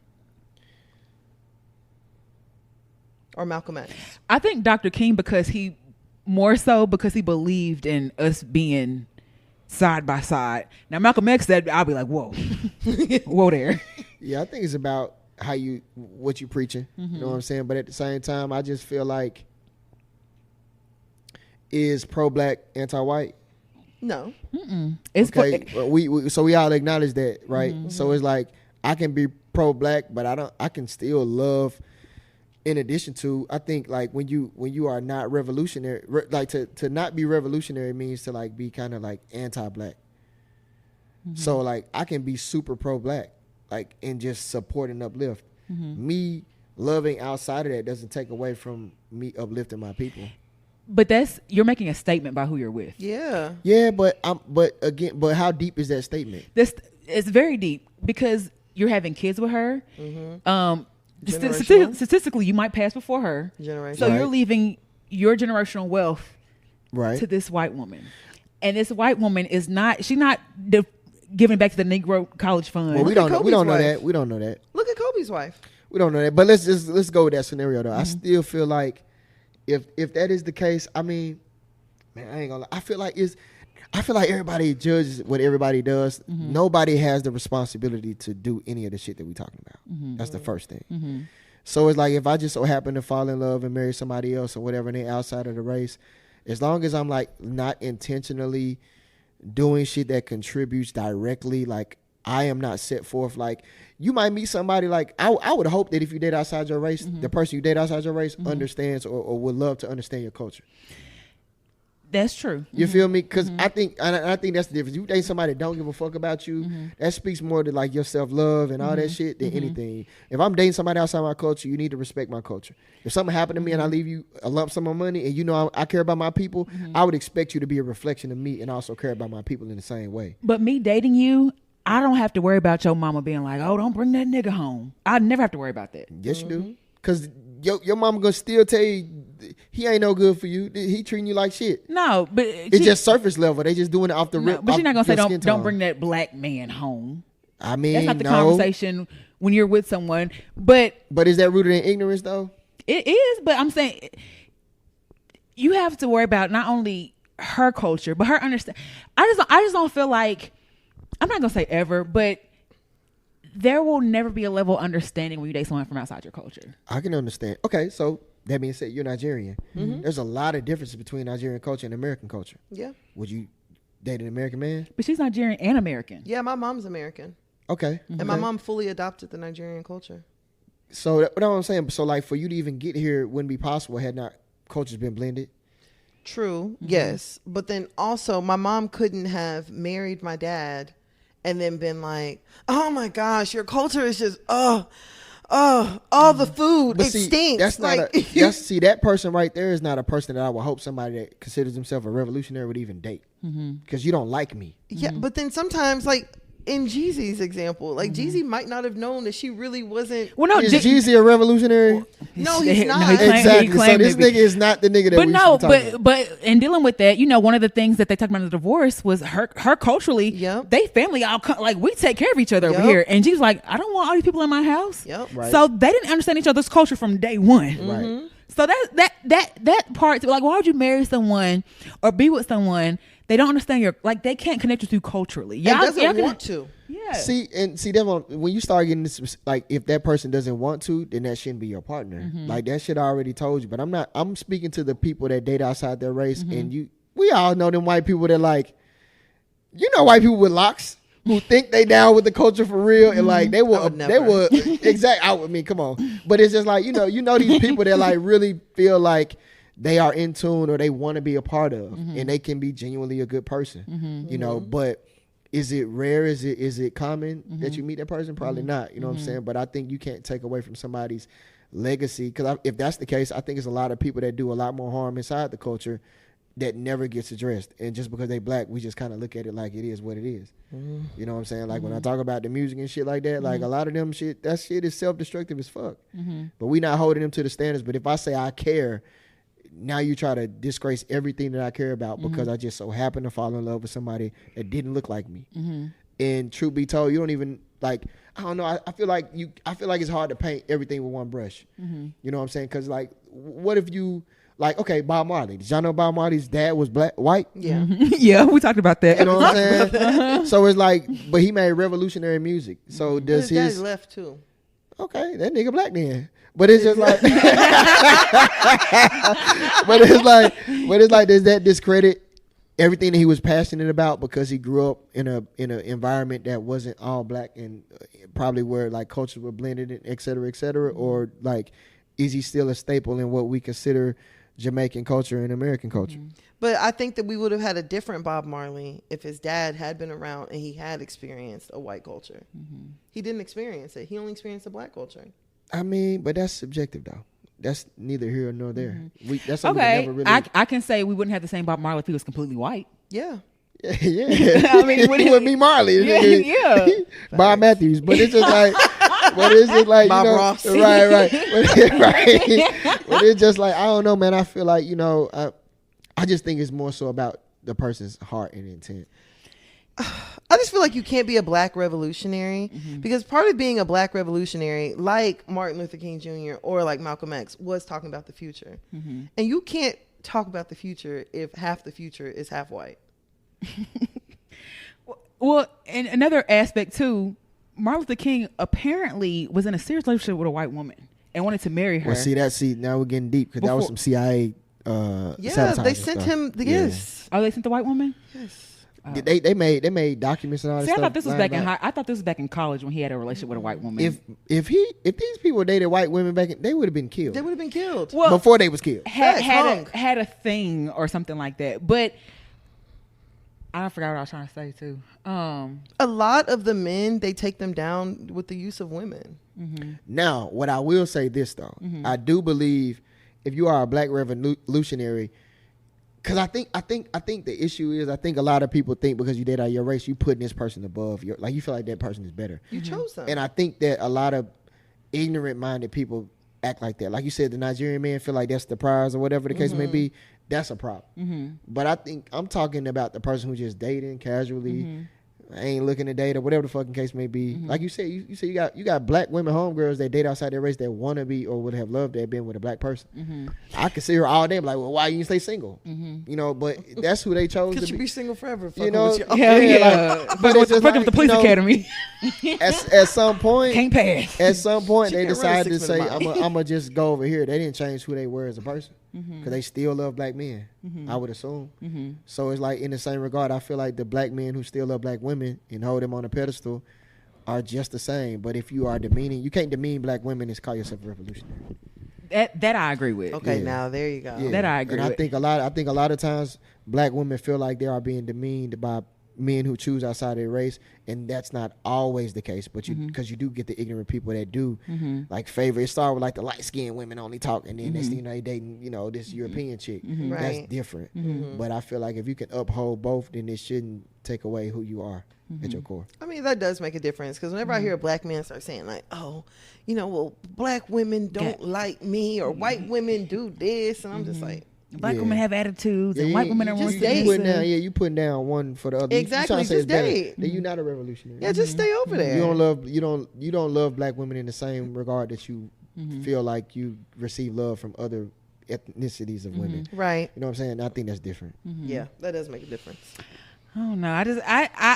I do feel for Jeezy because I do and I don't. It's something about me. Just feel like Jeannie Mai's being very manipulative. Yeah. And using her Asian people woman. smart. Yeah, using her Smart. using her Asian womanness against this big black man. Yeah. She Jeannie Seals. Huh? Jeannie Seals. Yeah. Using her Asianness against this big black drug dealing Yeah. trap guy. With guns. Yeah, with guns. And that's the thing I don't like. But I also feel like, I mean, what do you want Signed us to, up for it. Yeah, what do you want us to do? Yeah. I mean, and You I chose hate this to woman. say You loved that, her. But it's like, it was all fun and games. Y'all were taking pictures together, and you're on the internet, and you telling people couple goals and all that. Well, go handle that. Let me ask y'all this. Stay over there. This might be controversial. Do black? How do you feel about like? Let's talk about the relationship with like black women and forgiveness. What do you mean? Because it's like, would y'all ever forgive him for that? Because he made his decisions, Well, right? let me tell you something. I ain't forgave Jesus and Keisha Cole, so I hold a grudge. So like, hold a grudge for a long time. At what point can we forgive this nigga and accept him, or is it like cast a nigga out forever, yo? He would have to apologize. For what? He not dating y'all. He didn't date you. You act like the nigga left you for a Genie. He how I would have felt. to apologize. That's how I felt. Oh, nigga, you chose Gene over me, And nigga. one sound, Fucking nigga. snowman. One- yeah, one I hope man, it's one hot sound. outside today, Yeah, nigga. fact. Melt the snow, nigga. One No, black for woman, one real. sound. Yeah. He would have to apologize. Yeah, that is so wild. I've never just been a fan of Jeezy anyway. Like that. Look, So look. Nigga never liked him now. I have. I like Jeezy cool, but I just Team Gucci. Yeah, I would never know. Okay. Thug 101. That ain't me. What? That's a classic. I feel you though. I feel you. Yeah, Though. that- Yeah. Team But, Gucci. but also, Vernon Lee raised me, so I didn't hear a lot of that stuff until a lot later. Yeah. So that wasn't even. That's just not even my thing. But I just never really just been the biggest fan of Jeezy anyway. We listened to Solid Gold Soul back in the day. Yeah, and I don't know. Yeah, I got you. I just want to know because I feel like. But you said black women and forgiveness. Yeah. I think we're forgiving. No, black women are very forgiving. I think we are forgiving. To what But capacity? we can be some of the worst critics to each other. Yeah. To other black women? Oh yeah. So For you have real? to protect black Yeah, women. from 'cause, black I women. mean, we still ain't let Chrisette Michelle back in. I love Chrisette. Yeah, yeah. I mean, see, that's what I'm saying. I feel like that ties into forgiveness, though. Mm-hmm. You know what I'm saying? Like, you know how many people co-signed Donald Trump? a lot. You cancel all their ass. Mm-hmm. And some of the shit, I mean, looking at it like, I don't know, like, It's kind of hard. I mean, because Sexy Red pro Trump, so it's kind yeah, of she hard. had a to- whole make America sexy again. Y'all gonna shout her shit But from the she's top of the ceilings pro-Trump and on twerking. some- But I think she pro Trump for On ignorant some- re- for I ignorant think nigga most reasons. Ridiculous people are shit. pro-Trump because they just, you know, there's certain tax benefits and shit you get. Mm-hmm. But honestly, I ain't gonna lie, man. It's two sides of the same coin. Yeah, it's the same coin. Yeah, I think Yeah. just Trump has just been more honest about who he is and sure. forthcoming and not hiding who he And is. see, me, I'm a nigga. Pause it. If Donald Trump was on Hinge and they read the profile and the nigga was honest, I'm like, you know what? I vote for this nigga. You feel me? He keeping it real. He keeping it real. I can see that. I Yeah. can see that. But I think black women are extremely forgiving. I hope so. I think man. we're almost to our detriment. I hope. I see. Because that's don't what I'm say saying. that. Like I've only ever wanted to date black men, and I've only ever been hurt by black men. I understand, but I mean, Same. see, do y'all ever stop to think that like that is a shared experience with black men too? Black men have probably been hurt by black women in the same regard, Yeah, But because but it hasn't given me. Well, I ain't ever dating another nigga again. yeah, I understand. and- but with and more I've black heard men, niggas it's say that. yeah. I can believe that. Now women are getting to the point where they're like, getting "Well, tired. I'm done with They this. are. I'm finna go give me a stud." well, I think. I was gonna say white man. yo, she said, I'm still giving it black. Okay. I'm gonna give you a black man one way or another. No, y'all haven't seen that. He said, yo, Y'all haven't seen the influx of women that are turning gay. I don't know about the stud world, but I mean, hey, Yeah, I don't know about. I feel like. Would you say? I feel like all people gay. I feel like that's the thing now. I have seen an influx. This week, I saw a girl that I know. She said this week numbers Do are I off know the her? charts. You probably do, Okay. but she added me into her close friends. I hope you don't see this. But she went on a trip, and like in the trip, she steady like showing a hand doing this, and I'm like, Hand look kind of dainty. that don't look like a nigga hand, but it Hand also look kinda don't look soft. like mine. Uh-huh. It ain't got no nails, no clear polish. I saw the juicy skin. No, for real. It was she's in a relationship with a woman, and I'm like, I'm gonna ask who this is because I don't know. Got that black man. Can you text it to me? I want to know now. Before we forget. I want to pull her Instagram up. I'm gonna see if you remember her. I think a lot of, like I said, a lot of women that I know, especially being as old as we are, we want to find our person. Yeah. We want to find our person. She was with a nigga, right? Yeah, she with a nigga. Oh. She would have. I can see that though. You want to see her? Yeah. You might know her. You might know her, low Nah, key. I don't know her. No, okay. She be outside. Okay. I don't be. Oh, okay. Yeah. I be in police academy. 6 minute mile. You feel me? Make it fast. Yeah, but no, like, I don't know. I just feel like I've seen an influx of that. Yeah, I don't know. But altogether, I hope black men and black women can understand we both got trauma on both sides and we can both be forgiven. Yeah. But I think it's some fuck shit going on. But speaking for men, I think oftentimes men don't speak to the shit that we go through. We're dealing with women.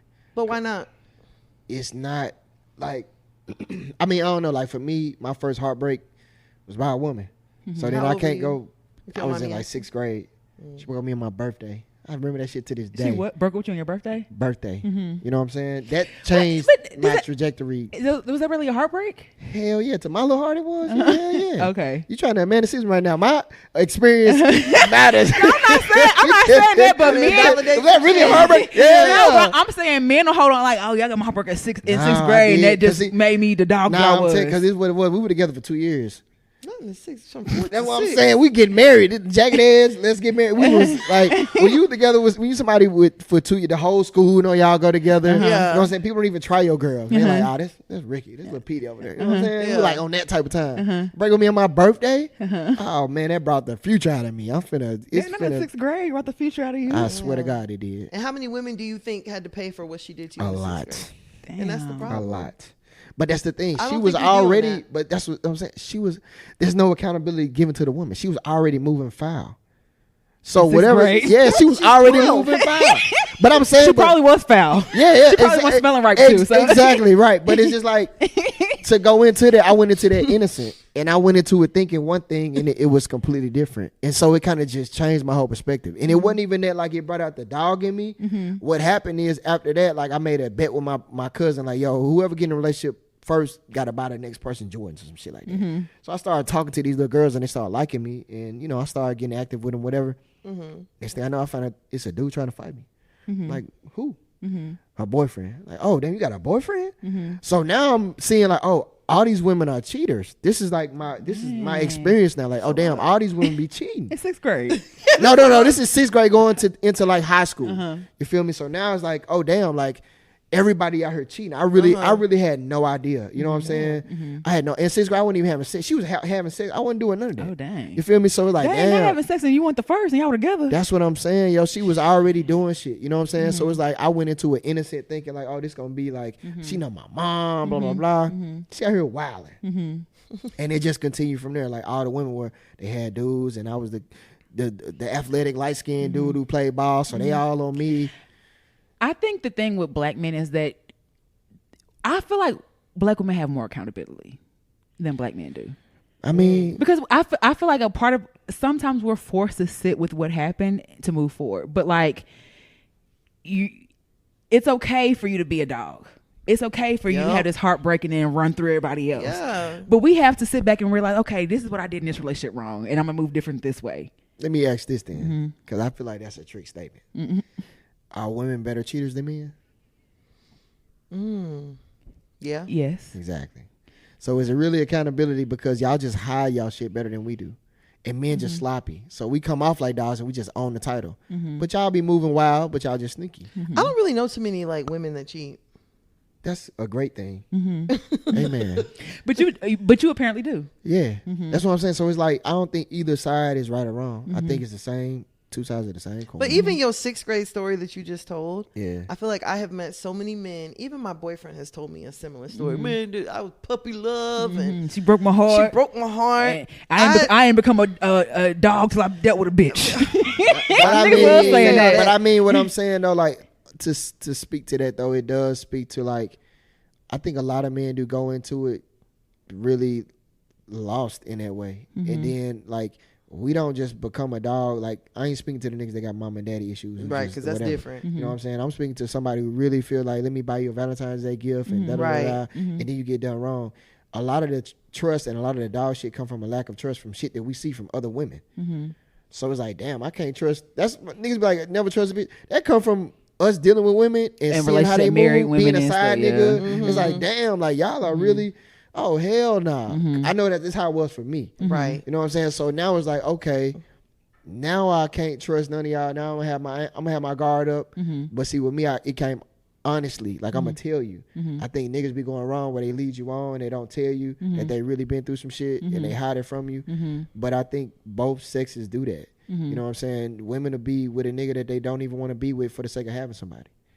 This is true. And men will men will be with women that they don't like, hate for the sake of having somebody too, or having a multiple somebodies, or whatever the case may be. You know what I'm saying? So it's the same shit, man. I just think niggas is childish, bro.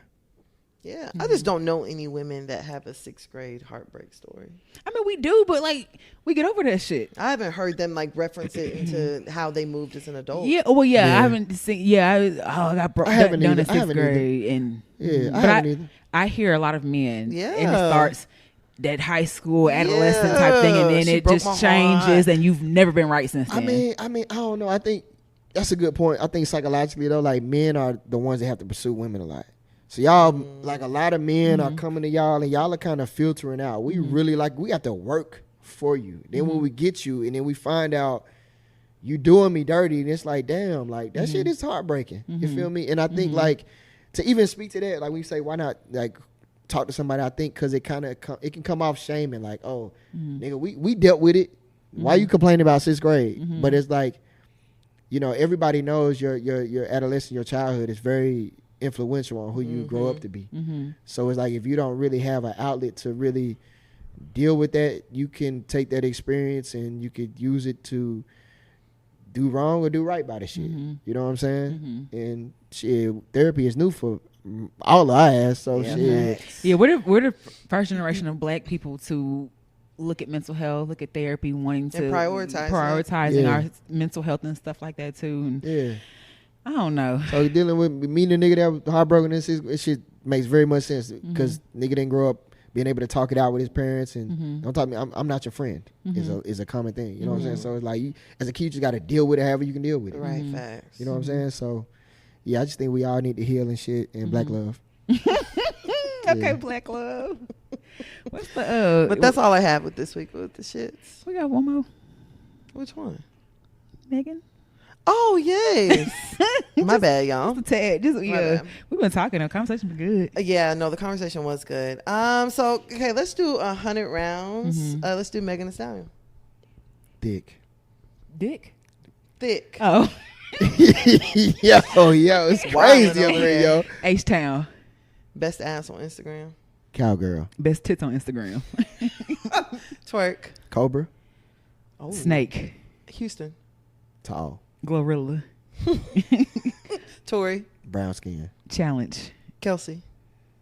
Shooting. Shit. Kylie House. LA. Shit. You said the shit don't stick. Trial. Soccer. Foot. Court. Where soccer come from? She dated that soccer player. Oh, okay. I don't know. Damn. Yeah. Dance bitch.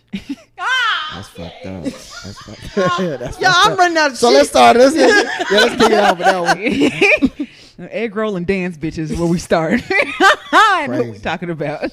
Okay. So this week, Meg Thee Stallion is actually being sued for having a hostile work environment. So there was a guy that came forward this week.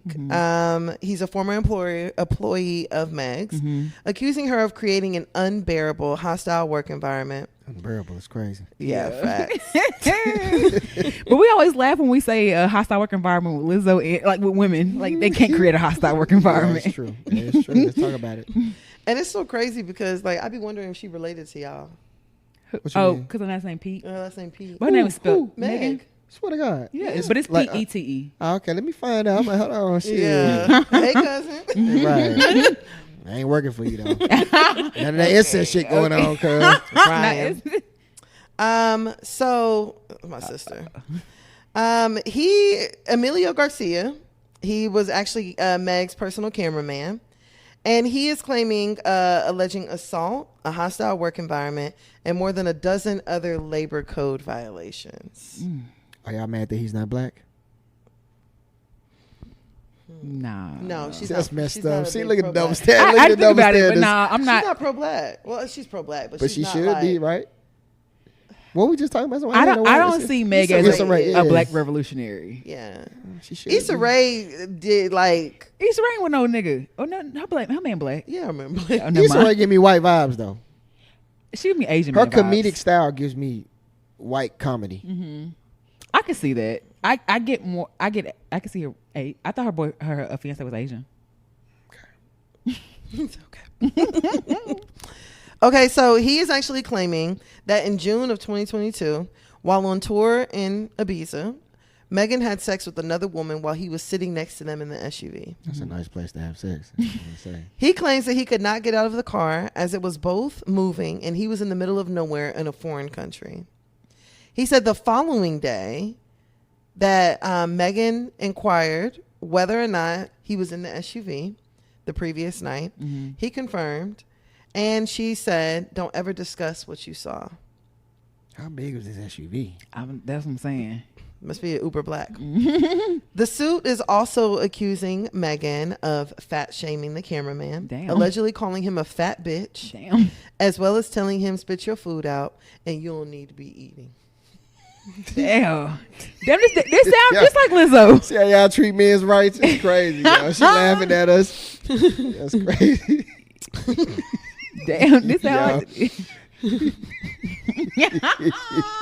Yo. Okay, so he is also claiming that he was misclassified and he was labeled as an independent contractor as a way of getting around California's labor laws, and was often denied regular meals and rest breaks. He saw They run a tight ship over there. yeah. God damn. Talking about police academy. Facts. He claims that he saw his wages decrease when his pay was changed from a flat monthly rate to a pay per task system. I ain't gonna lie. Some of this he just sound like he complaining and crying. I ain't gonna lie. What part of it? What part the complaining and crying? The wages. It's like, bro. But the law is the law. But you sign. But no, as an independent contractor, you assign what you get paid. So he accepted. That's what I'm saying. The So pay. like, why are you talking about it now? Like, bro, you know, it's like budgets fluctuate. You know, you gonna take the gig because you want the money. If you don't want to take the gig, go find another gig, bro. That comes off like that to me. You know what I'm saying? What do you feel about the sex thing, though? Because we were talking about that a little bit earlier. I mean, she got a thing with cars. That's one thing. Yeah, a lot of shit. Definitely got a thing with cars. And honestly, for her to even not know if he was there, and I know she lost her mom and stuff like that, so it sounds like she be like heavily intoxicated. Under the influence. You feel me? You know what I'm saying? You don't She even was know who lit. in your vehicle. You kind of probably wilding a little bit. But I mean, at the same time, enjoy the show, bro. Just keep it moving, bro. shit. Like, I mean, come on, bro. Okay, what if it was two niggas and you were a photographer there? That's different. Though. How's it different? Yeah. I mean, I guess it Men? depends 'Cause on you his don't wanna watch sexuality. It's your employee. Yeah. It depends on it depends on his sexuality. If he don't like women, then I can see that being a violation. So it depends on whether or not you want to watch it, if it's okay. Hell yeah, ain't that how Netflix works? You pick what you want to watch and you watch it. Yeah. So if it's something I want to see, cool. Shit, I wouldn't even say nothing. I think it's wrong no matter how fine or whatever your boss is. Your boss should not be having sex next to you. Nah, I 100% agree. I agree for real. I'm making jokes, but at the same time, it's like, I mean, what are we expecting from this? Does What do he you want a mean? lawsuit? Oh, Are we looking like what are we looking for? What I is mean, it's lawsuit. It ain't going criminal or anything. Like, it's nothing Yeah. Right. criminally was done. I don't think so. It's not anything like why that. is that not criminally a charge though? I feel like that should be some kind of form of sexual assault. Like, ain't that what niggas be like pulling their meat out and like? Ain't that a charge? But I don't know if she sexually assaulted him. Yeah. It's not indecent exposure or something. Maybe the indecent, but it had. I don't know. I feel like that should be something. I think it's more so like this was like If your boss, if every day you go to work and your boss is like, you fat bitch, that could have a mental toll on you. Yeah. Calling somebody a fat bitch isn't against the law. Or though. slapping a sandwich out your Y'all hand. think You can't eat that. y'all think Megan was really saying that shit though? I wouldn't be surprised. That's crazy to me, y'all. We heard from someone that Megan can have a mean streak. Yeah. So Someone that Niggas has can't been fight no close to her. more. Cause at some point you ain't Fight- supposed to be You bullying can't me fight like a woman, that. though. Hey man, whatever, Yeah. man. Listen, Emilio, you got a call your sister or something, nigga. Something gonna have to happen. You ain't finna just be bullying me. Uh-huh. Nah. I don't know. A part of me is like you say, like, because I feel like Diddy's done a lot. Diddy made them niggas walk to Brooklyn for a cheesecake. Diddy's done a lot worse. He did. You know what I'm saying? Well, Is that worse? And he's Get your cardio in, nigga. Hey, go get that cheesecake. Yeah, no, it was bad. I fe- Manipulation. yeah. And then bring the cheese back. You don't even eat it. yeah. That's fire. Ain't even hungry no more. It took y'all forever. Damn. By the time you cut the call and start the radio, I could have been walked to the store and back right now. You know? Yeah. I feel like people have like I feel like in an instance there have been like I'm not saying you expect celebs to do that, but I feel like that's kind of par for the course for a celeb to be an asshole or something like that. Power control. Yeah, power tripping and just talking to you crazy. I feel like that's something you shouldn't expect, but that comes with some of that territory. But Of see, people I like also that. feel like, you know, and I hate to like victim shame and shit, but I feel like at some point, if somebody talking to me disrespectfully, I don't fuck who you are. I'm not coming to work the next day. It's not gonna carry on. Like shit's gonna get addressed, and if it happens again, nigga, I'm out of here. Right. You know what I'm saying? So I feel like what he's describing seemed like it was an ongoing situation. So I don't know if it like shit went left, and all of a sudden now he's like, all right, fuck it, like, or what? But it also can do with culture too, because I feel like I could hear somebody saying, "Get your fat ass on somewhere." True, And not it- mean it like that. Yeah, not me Man, like get your big ass. You know you supposed to be Yeah. on the dial. Put that sandwich down. Yeah, or I mean, even just grin, she'd be like, "All right, heifer," but I didn't take it like you big cow. Right, That's just right, like right. that's heifer is I just didn't even think cow when you just said that. yeah, like heifer for when we use it as like a term of endearment. Yeah, heifer, right. you know, but I've never heard that used as a term Yeah. of endearment. That's funny. what's Yeah. about it? Yeah. Look at that heifer over there. Yeah. But it didn't mean like a big cow, nothing Yeah, like that. it's not real beef. Yeah. Yeah. Yeah.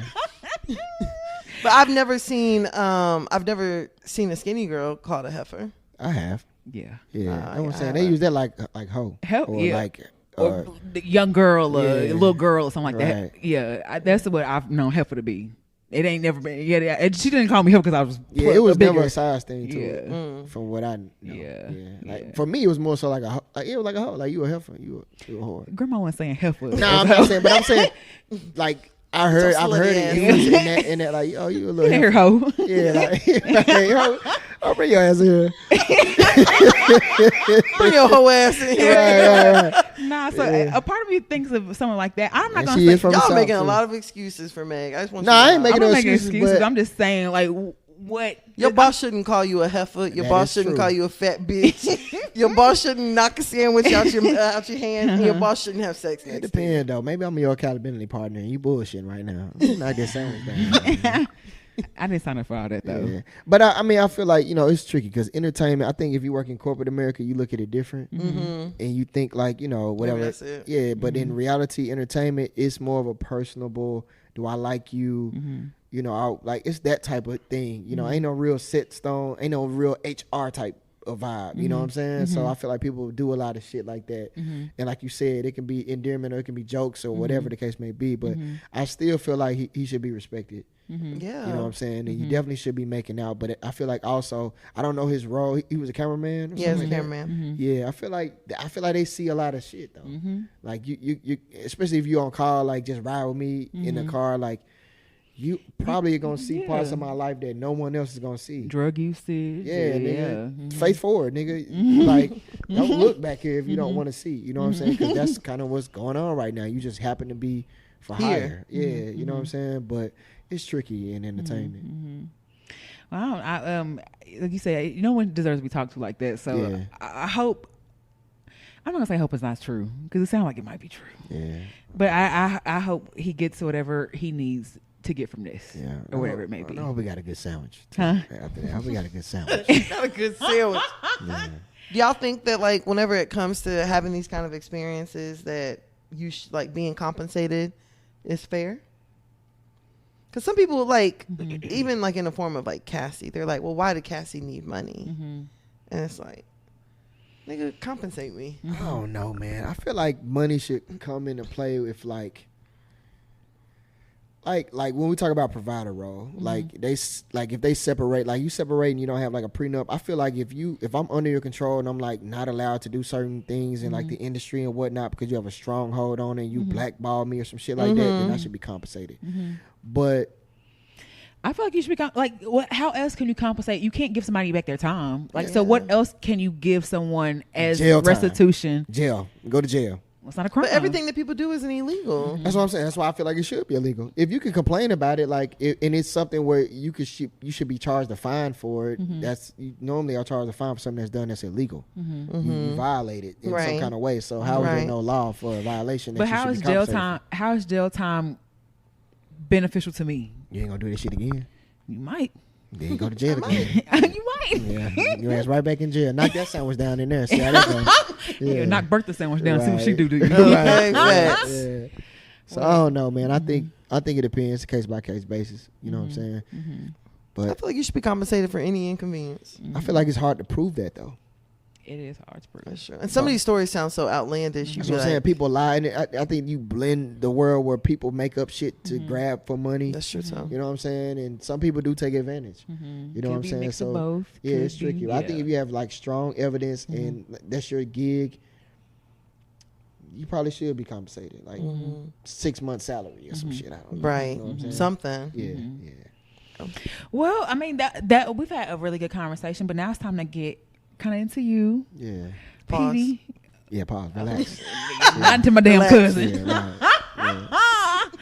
But we were just talking about earlier, like how we kind of grew up in Memphis and stuff like that. And you're from Memphis, right? Yeah. Well, I'm not saying it like I don't know you. Right. But you kind of moved around a lot too. So can you kind of, I guess, talk about like how you feel like you grew up and kind of how that influenced kind of everything you've done so far? Man, honestly, I feel like I grew up really blessed. You know what I'm saying? I feel like the way I could describe Memphis is so weird because it's like I feel like I grew up upper class, but Memphis has no upper class. Like I feel like Memphis has like I talked to my brother about it. He was like, "Bro, we grew up upper lower class."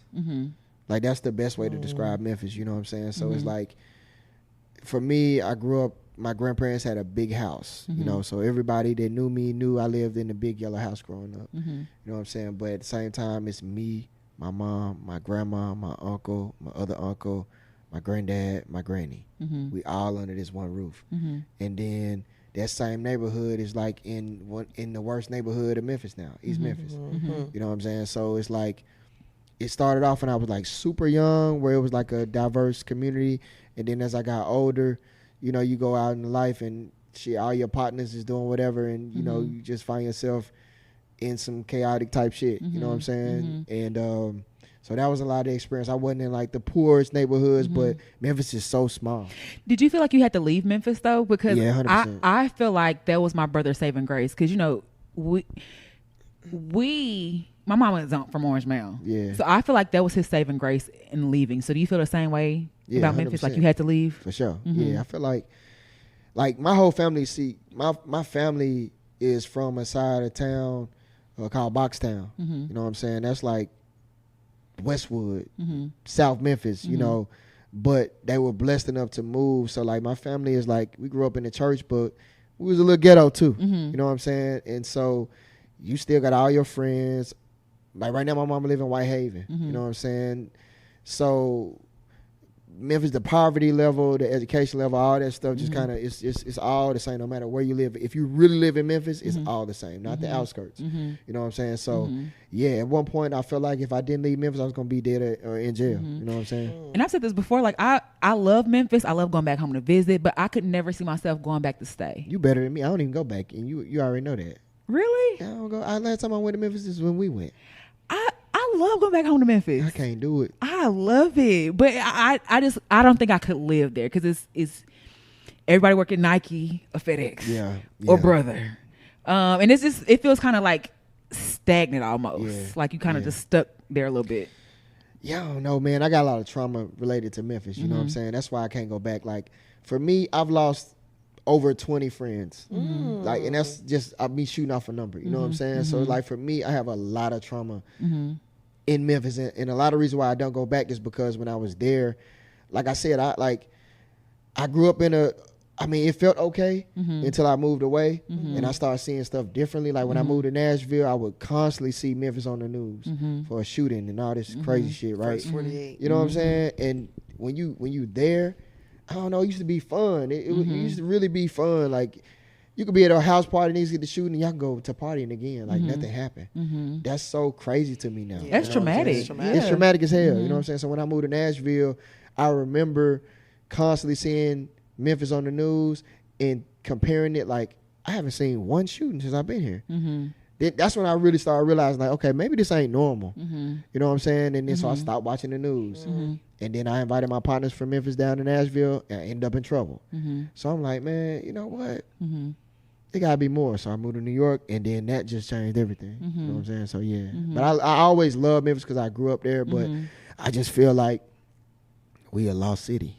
I do feel like what you were talking about, because a lot of stuff happened when I was living in Orange Mound. Like I seen the first person get killed, you know, and face to face, and a lot of stuff happened when I was there, but I didn't realize like it's Memphis. Yeah. Until I left, and you know, when I moved here, I thought everybody rode horses and had cattle. I really thought, when I pulled up in the horse. Yeah.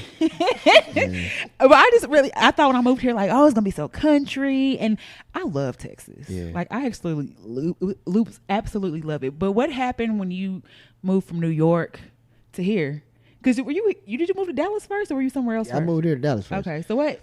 For me, it was cool. It was easy. I'm from the South. You know what I'm saying? So it wasn't nothing I wasn't used to. I knew what I was getting to. You know what I'm saying? It more so caught me off guard when shit started getting expensive out here, like up north. I'm like, what the hell going on? Yeah.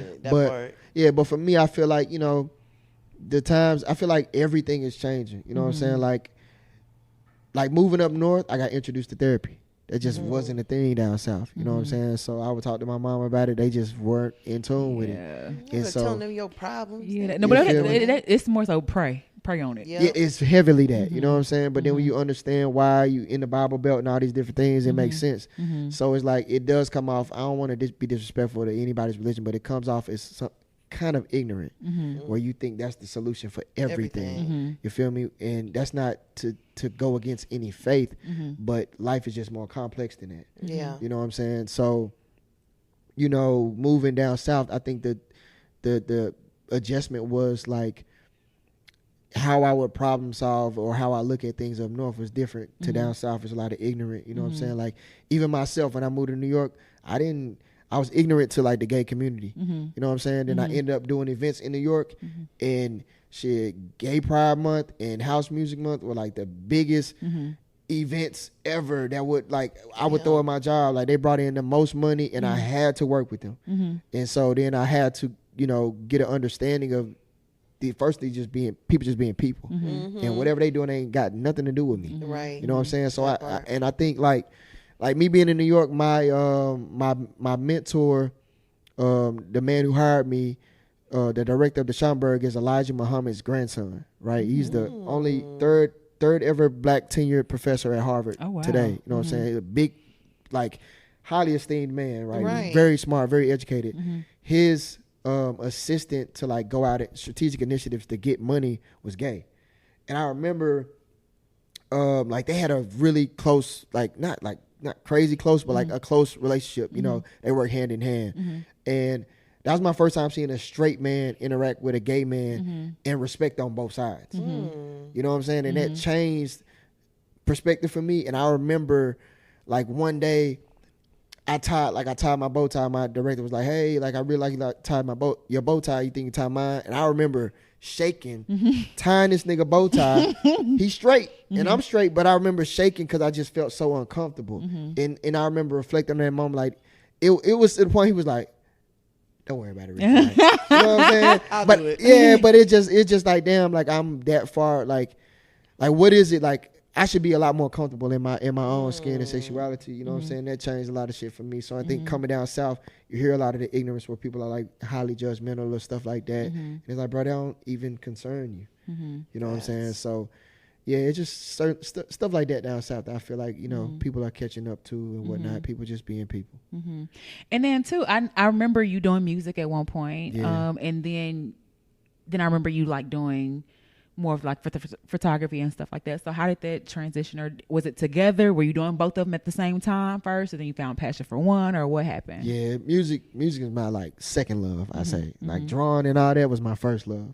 Oh yeah, I do remember you draw your ass off. So you just got many talents. I'm talking about art nigga. You feel me? Art nigga. He is art. You feel me? Period. One with art. You know what I'm saying? But like, yeah, it started off with that, and so art, and that's always been something I've been passionate about. You know what I'm saying? And I think for me, like music was something I was heavily passionate about. But like, if I really kick it with y'all and talk to y'all will see I am probably like that revolutionary dude. So like around the time when music was changing with Jeezy and Gucci and everybody was popping, I started feeling disconnected from music because I was rapping like J. Cole before there was a J. Cole, because I grew up listening to Pac and all this different stuff, and then I got influenced by like Big L, and certain people put me on like different rappers, so I was like conscious, but nobody wanted to hear that in Memphis. You know what I'm saying? They were listening to Gotti and shit. Memphis. Yeah, they weren't trying to hear that shit. So I remember bullying niggas. Like I could call somebody right now, I'm like, bro, I should make them listen to my shit. Like niggas, shut up talking to him. You know what I'm saying? For real, I should really be bullying people, but it was just so frustrating. It was kind of depressing for me. Like I didn't get the support from my close friend circle, but at the same time I had like BET and certain people that were like hitting me up and they saw the potential in me, but it was just discouraging. So it kind of took a lot of that passion out, and it became like something I just did for myself. So then from there I ended up like naturally picking up another artistic medium where I could like express myself that wasn't tied to like money. You know what I'm saying? And that's what photography became. And then, you know, eventually money came from it, but it didn't feel the same because I didn't grow up with a camera. You know, like music was just something I did. I could write about my day. You know, I'll write 4 or 5 songs. Photography was something like, you know, I really started because I had my own clothing line and I needed some photos taken. So I just, it was a different core center to it. And from there it just kind of grew into what it became. I remember your clothing line. You made, I remember a coat. Yeah, I made a lot of little stuff. I just remember a big coat for some reason that you made or something, and you sold it yourself and stuff like that too. I low-key be forgetting how artistic and crafty you are and stuff like that. Thank for you you to be sewing your own stuff and had your own brand, and you were honestly one of the first people I know that just really self-made, I guess. You know what I'm saying, getting it from the mud. So I always admired you and looked up to you for like doing like. I ain't know nobody else go to New York by themselves, you know what I'm saying? And just out there wilding. by yourself. Not wilding, but you know, just by yourself out here making your own lane and figuring out and stuff like that too. So I always admired that about you. Yeah, I appreciate that. It definitely, you know, and going back to the Memphis, I don't know, I was always different in that way. You know what I'm saying? Like I didn't follow the crowd. And so I felt like if I didn't leave, that wouldn't have even been possible for me. You know what I'm saying? Because a lot of people, they just didn't have that foresight or think outside of where they were. Like I always wanted to see the world. I had zoo books. I remember looking at the Leaning Tower of was it Pisa? Yeah. Yeah, like see, I've never been to it, but like I remember seeing that in books, and like I want to see that one day. Or like for whatever reason, I wanted to retire in South Africa. That's like when I was a kid. You know, like younger, I had that in my mind, and then I got older, and it just came up again. I'm like, dang, it must be something there. Right. You know, so I've always had the desire to see more and want more and whatnot, and I always have also felt the like oppressive nature of like Memphis is not a city where money lives often. Like it's a lot of big companies out there, International Paper, FedEx, whatever, but they don't put money into the city itself. So I always knew I had to like hustle and grind and whatever the case may be to get whatever I wanted. And that's kind of like, if I got to go over here, I'm going to go over there, but I'm going to always bring it back. So a lot of times I don't go back to Memphis because I also feel like I'm not at the place where I can really offer enough to really help my people like I want to. Yeah. That makes sense. I know. So I'm just going to pivot a little bit because we talked before and you said that you had, even with the heartbreak, you had to go to therapy, or you did or you've been in therapy for a while. So you learned about therapy in New York. Kind of, can you talk about a little bit like what that was for you, or what made you decide? Like I really, because I feel like a lot of men feel like they don't need to talk to anybody. Yeah. So what was that? They can handle it themselves. Yeah, they can handle it themselves, or you know, I'll drink it away, I'll smoke it away. So what was the realization for you that you needed like that's some help? Solange, nigga Solange. So like for me, I got tricked into it. Yeah, what? Tricked. How? I got tricked. So like I had a coworker. She was Nigerian, and we would talk. We would share issues about our mom. And at the time, whatever her mom was doing, they weren't getting along at all. And I remember she was getting sloppy drunk. And so I remember I had an event at my job, and she was sloppy drunk, and some dude was trying to talk to her, and she came up to me. She said, "Ricky," she said, "don't let me leave with him. I'm too drunk." And she had a boyfriend. He a good dude. So I'm like, okay, bet. So I'm watching him like on her the whole time, but she's coming up to me, and he's trying to get her to leave, but she's like super drunk. And so he comes and picks her up, and then that next week, she pops up. She's like, "Hey, what you doing today?" And I'm like, "Nothing." She's like, "Oh, okay, well, you want to come to this?" Now I'm ready to get up out of this. Like, hell no, it's like Tuesday. No, I'm trying to go home. But I already told her I wasn't doing anything. So I'm like, fuck. I'm like, yeah, I'll go. So we go, and it's a group therapy thing. Oh, wow. You know what I'm saying? Because it started from the conversation about our mom. And I guess she felt like she needed, and somebody introduced her to it, and she felt like it was so good that she wanted to pull me into it. So I go. It was me. She's a twin. Me, her sister, and her boyfriend. And I remember sitting there thinking like, you niggas are crazy. You know what I'm saying? I mean, it's a whole group of people, and they got a whole pitch presentation. It feels like a sale because it's not free. The group thing was not free. It was like $400. Whoa. Exactly. Yeah. So Yeah, you ain't gonna trick me to $400. Right. So it's like, and therapy is not something that I'm used to. So they telling me this shit, and I'm just like, yeah, all right. So we finished, and I remember going up to the boyfriend and the sister, and I'm like, man, y'all doing this shit? They crazy as hell. And they're like, yeah, hell yeah. They're like ecstatic about it. And I remember in my mind thinking like, damn, like, well, what did they hear that I missed that made them feel like this is like something to come back? Yeah, like they should be here. So I ended up paying, and it was like it was 99. I didn't want to pay the 99. You know what I'm saying? Like, but I ended up paying it, and I promise you, right hand to God, that was the most transformational experience of my life to this day. I've never cried that much in my life. Positive, like happiness or sadness. And it was from Thursday until Sunday. Thursday was like 7 to 12. Every other day we were in there from like 8 a.m. to like 12 a.m. Oh wow. Yeah, you locked in there. It sounds very intense. This was intense therapy. Oh yeah, and it was 91. It's like regular therapy. It's like career development, but they start with therapy.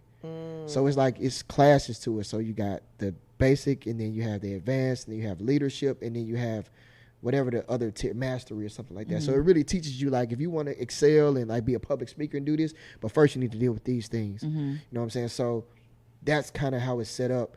And at the time I was working at the Schaumburg, it was 91 people there, and I just remember being so impressed with the curriculum because it's like I work with scholars all day. Like my director is tenured at Harvard. These people are hella smart. These people have double masters in Africana studies and all these different things. I'm watching lectures every day. So I was just so impressed with how their curriculum was to where that shit had me in there crying. You know what I'm saying? Because you doing activities where everybody is like, one person gets up in front of the room and talk, and then you're doing activities where it's 2 of y'all, and then it's 7 of y'all, or it's 4 of y'all. It's just so many different things that no matter where you are, they're speaking to you in some form of capacity, and that just really impressed me. So from that, I told everybody. I had my girlfriend at the time, all my friends. I paid for people to go. You know what I'm saying? And then from there, that's when I actually like started the practice of therapy. But yeah, that's how it started. Wow. I know you was tricked into it. Yeah, that's intense. Yeah, she got me. I'm grateful though. And to this day, like, I love her dearly because that changed my life in so many different ways. You know what I'm saying? Yeah. Wow. And it made you want to continue on the therapy? Because you say you've been doing it for a while. Do you ever feel like there's a point where you're like, I'm good, I don't need it no more? Right, like I don't need it. Nah, I feel like that would be ignorant. Do you use it more as maintenance then? Like, yeah. I remember telling my, and see, that's another thing. Like, when I was in New York, like my friends, everybody was in therapy. That was something that was new to me. You know what I'm saying? So I remember my friend and his partner, my friend and his lady were in therapy and were going through their issues. And then they got to a point where like everything was good. And we were chopping it up. He's like, yeah, I'm finna go to therapy. I'm like, what you going to therapy for? Like, y'all good now? Like, yeah, bro. It's like the same. Like, we go there, talk through everything still the same way. It's, you know, good or bad. Like, and that was the first time I heard it. Like, okay, it is like a maintenance thing. You know what I'm saying? To make sure we stay good. And, you know, all these different, you know, having a safe space to talk about how we feel, whatever it may be that you use it for. And that's when I realized it's a lot more complex than what people like put on it where it's something wrong, something wrong with you or whatever. It's not like that. You know what I'm saying? So yeah, I've been going for almost 6 years now. Oh Wow. How, if you don't mind me asking, like, how many times have you switched your therapist? Oh man, that's another thing. Honestly, I'm glad you asked that. I want to speak to that because I feel like a lot of people start their therapeutic journey and then they get discouraged when it's like, bro, did you stop dating the first time you got your, you know what I'm saying? Like you went and found another boyfriend, another girlfriend, you know what I'm saying? And I feel like a lot of people don't look at it like that. So I probably am on my like 8th or 9th therapist right now. You know do you feel like you outgrow one and then it's time to go do something else? Or do you feel I've done that before. I've done that before, but only maybe like once or twice. But I've gone as far as I can go with you. Yeah, I've done that before, and but I've also had therapists that I just feel like they didn't understand me. You know what I'm saying? When I first started off, I wasn't looking for a black therapist. When I first started off, it was just being in therapy, period. You know what I'm saying? So then I was trying to find somebody, and I met like a white lady who spoke to me in a way I ain't like, and I told her right there on that couch, I ain't coming back here no more. And she was apologetic as hell, and I'm like, nah, I'm cool, because you keep saying this, and I keep telling you that's not what it is, and you're going to tell me what my life is. So, you know, you deal with that, and then you meet somebody, and if you're in therapy, if you move to a different state, they have to be licensed in that state. So I end up transferring, like when I went from New York to Texas, I had to find a new therapist, you know what I'm saying? Stuff like that, you know what I'm saying? But yeah, I feel like once you get in the groove of it, you can kind of identify if this therapist is right for you once you actually practice like that. So ever since like New York, I've clicked with every therapist I had. What if Simone was his therapist and was like, that nigga ain't like that? His y'all fiance's a therapist. Oh, okay, word. So I know you be getting it at the crib. No, I think she makes sure to turn it off. Turn it off and well, to not good. therapize him. That's good. I feel like it's important though. You know what I'm saying? Like, what is? I feel like therapy is just what, healthy communication. You know what I'm saying? Listening. I think it's heavy listening skills. Yeah. You know what I'm saying? So I feel like, hey, I'm the therapy man. That's how I be getting the ladies. Oh, Lord. Yeah. No, for real. Low key. If a man was like, I go to therapy, I'll be like, oh, he's evolved. Healed. I don't say healed, because them niggas ain't healed. He's healing. Yeah, he's healing. Yeah, no, but I feel like, I don't know, man. But that's just who I am, though. I just think I think that gets the ladies because y'all don't meet a lot of men that. Did you and your partner go to therapy? I'm being nosy. Yeah, for sure. Yeah, that was something I encouraged. Like, honestly, I'm at the point now, I won't even date you if you ain't in therapy or have been in therapy. Okay. Okay. Yeah, I won't even entertain you. I ain't going. You can't make me. Right, cool. And I ain't gonna make you. You know what I'm saying? But I will encourage you on your own individual journey to go, even if we don't work out, because I know what it did for me. But I'm not gonna date you because I know it's just so much that I've learned and so much I had to like self-reflect on that you cannot do on your own. You just can't. You don't think so? I know you can't. Because I feel like there's so many people who be like, I got it, or I'll figure it out and stuff. Like, you might figure it out, but you ain't got it. And even when you figure it out, it's just it's like having eyes behind the back of your head. Like you can't look in both directions at the same time. So someone else is gonna give you a perspective that you aren't seeing because you only looking in one direction. You know what I'm saying? So it's just like a relationship. You want a partner for because they come with benefits to having someone else in your life. And I think that's the exact same thing a therapist does. They give you, it's the benefit of someone being able to see things that you might not see. My therapist said something to me today that made me completely, like, I damn near cried today. And I was just thinking like, damn, like, it's so true. And I'm like, damn, I'm 35 years old and I'm just now like really I've never even heard that perspective. Can you I mean, is it okay for you? Yeah, she was just kind of like I'm in a cycle where like I keep forgiving and kind of end up in a loop. And a lot of that comes from my mom because, you know, of my dynamic with my mother and how she handles relationships. I've been the constant man because she is my mother and because how I look at her why I constantly forgive her. And so it shows up in my romantic relationships where like my mother's trauma response is to leave. So my trauma response is to stay. And you can, and neither one are healthy. You know what I'm saying? And you can end up staying in scenarios where you should have left. But for me, like I go hard to staying now because even staying is new for me. You know what I'm saying? Like 3 years ago, I'm leaving. You know, so now I'm like, okay, I can't do that. How can I leave and expect to be with somebody forever? So now I got to stay. And then so you end up swinging hard one way or other. And it's like, Neither one of those are right. So now Happy it's like medium. discernment, Ooh, and you that got to was try good, to, though. you know what I'm saying? So it's like, and that's tricky. Mm-hmm. Because when you talk about black men and black women and, whatever, a lot of that shit is forgiveness and grace. Mm-hmm. So it's like, when you talk about somebody lying and stuff like that, like, I'm trying to forgive this person because I believe in black love, and then I believe in us as individuals, that I can't hold you to your lows. I can't hold you to your lowest moments. You know what I'm saying? Because I know you more than that. Mm-hmm. So I try to forgive, but that's new for me. So I'm still trying to practice that and not let that taint how I feel about you overall, which is why I asked y'all about the Jeezy thing. Like, can y'all forget this nigga? Because if this is low point, nigga made a mistake, are we gonna kick him down? If we do that, we ain't gonna never have harmony. Because everybody gonna make some mistakes. So it's challenging in that way. But that was something I learned like today. I mean, but you speaking about like how the effects of that your parents can have on your romantic relationships. Yeah. It's really crazy whenever you think about it. It is. It's crazy. It really is, because we're all really just products of our environment. And I remember, like, whenever I was in therapy, I had told her, I was like, I'm having a hard time communicating with a particular person. And so she asked me, she was like, so what was your mom's communication skill? Like, how did your mom communicate whenever she was angry? And I'm like, she yelled. She's like, and what do you do? I'm like, I yell.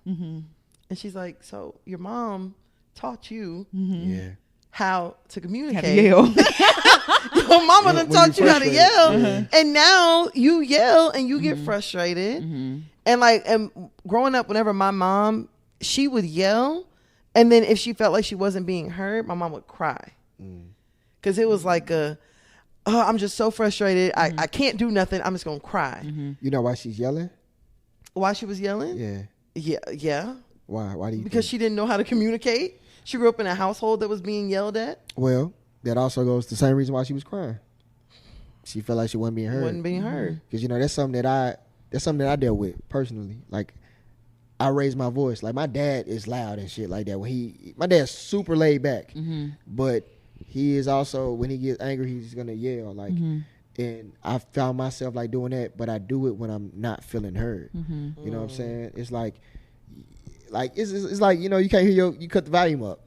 So subconsciously, I'm cutting the volume up in this motherfucker. Like, you heard what I said? Like, but in reality, that's not making it any more. They heard you. Yeah. It's not connecting. You know what I'm saying? So, that's something to practice. But yeah, I think that's you got to self-reflect, and it's hard to do that on your own. Have you reached a point where you've because I know I had to personally, where you've forgiven your parents? For sure. I feel like I'm constantly forgiving my parents. You know what I'm saying? Because at the end of the day, we grew up in a technology information era. They didn't have that. Yeah. So a lot of the stuff that we doing today is completely new to them. So I can't really hold that against them. I know my mom and my dad did the best that they could with what they had, because that's what I'm gonna do. Right. You know what I'm saying? But it's like so I can't hold no grudge. And then that would take me against. I'll be a hypocrite. For me to be in therapy and doing all these things, and I'm holding a grudge when I'm learning to understand why people do this, that, and the third, to be more forgiving, that would be hypocritical. So yeah, I feel like I say that, but I have not forgiven my mom or my dad, and I don't know if I ever will. Like, I say I'm cool with it, and like in my head, I know that a part of me feel like they did the best they could, but a part of me feel like I cannot forgive. You know what I'm saying? You in therapy? I was. Got you. And were you in relationship therapy or? No, I was in I was like crazy therapy, but I was like, for me, it was for me. But I got to a point where I didn't feel like the therapist. I didn't feel like I connected, and I just got tired. So I was like, I'm okay, and I just stopped going. Well, see, what I'm saying, I also hated having to relive. Going back every single time. Like, if you meet a new therapist, they want to tell me about your childhood. Start from the beginning. I don't want to do that. I don't want to start from the beginning. I'm crazy now. Let's start right here. I got start issues today. I got issues today. Hey man, I did some shit 5 minutes ago. Let's need some help talk about that. I feel that. I mean, that is part of it. That is annoying. You know what I'm saying? But honestly, like that program, that joint there was something crazy. They still do it? Yeah, for sure. I could hook y'all up with a free thing to go to that junk. You scared? You I gotta be will here for be 4 days. crying. I don't want to be crying for a stranger. But man, I ain't gonna lie, man. the most liberating experience. I was on a high for so long. Mm-hmm. It was insane. Like, I promise you, that was the best thing that ever happened in my life. It just changed so many different things for me. Mm-hmm. Like, I lost my job. Well, I ain't gonna say I lost my job. My position was dissolved at the Schaumburg shortly after that. Mm-hmm. And I remember going up there and like meeting with my old coworkers and whatnot. And they were like, "You are so happy. I'm about to quit. Like, what is going?" Like, you would think they thought I was gonna be really down because I really got did dirty by my boss. Mm-hmm. But I wasn't even mad about it. Like, I was hoping to see her. I was just so happy. You know what I'm saying? I was just so happy because I understood it was way deeper than her, and she got her own things going on and whatnot. And I just didn't have it in my spirit. And you know what I'm saying? And if it would have been, I let it all go in therapy. So yeah, I was good, and it worked out for me. I ended up doing photography, and other things came from it. So how could I be mad when I'm getting all these other blessings? So it's a part of the plan. Yeah, you feel me? It happened like it's supposed to. Yeah. So if y'all want to pass, let me know. we gotta go to New York. Gotta go. Well, they do virtual, but I wouldn't recommend it. It's not the same. Yeah, it's not the same as being locked in that room. Like it's like for real. Where'd y'all sleep? No. You leave at like 11:30, 12. Okay. But it's like one of them things where like literally if it's 91, 71, however many people in there, you're gonna go to the front of the room. They're gonna ask you, blah blah blah blah. You give your little answer. Come back up here. No. Oh, and that would piss me off. I'll probably walk out. But you ain't gonna get because everybody's doing it. Everybody's doing it, and you see the people who get pissed off and what those people got super hurt, like super hurt, like you know what I'm saying. You see it, and you just realize like they need it the most. You know what I'm saying? But I'm tearing up a little bit. I'm telling you, it was a thing. But I cried tears of sadness on Saturday. And I cried tears of happiness on Sunday. I've never cried from being happy ever again since then. Because I was gonna ask that. I don't really remember seeing you cry. Yeah. Or being like really emotional or anything like that. You've always just been real cool, even, chill and stuff like that. Yeah, I ain't gonna lie. That's one thing I did start to kind of hate about therapy. It made me way more emotional. That's something that I kind of don't like. You know what I'm saying? But at the same time, it's part of it. I wouldn't take it back, but I feel like. What is it about being emotional, you think, though? Is it the vulnerability?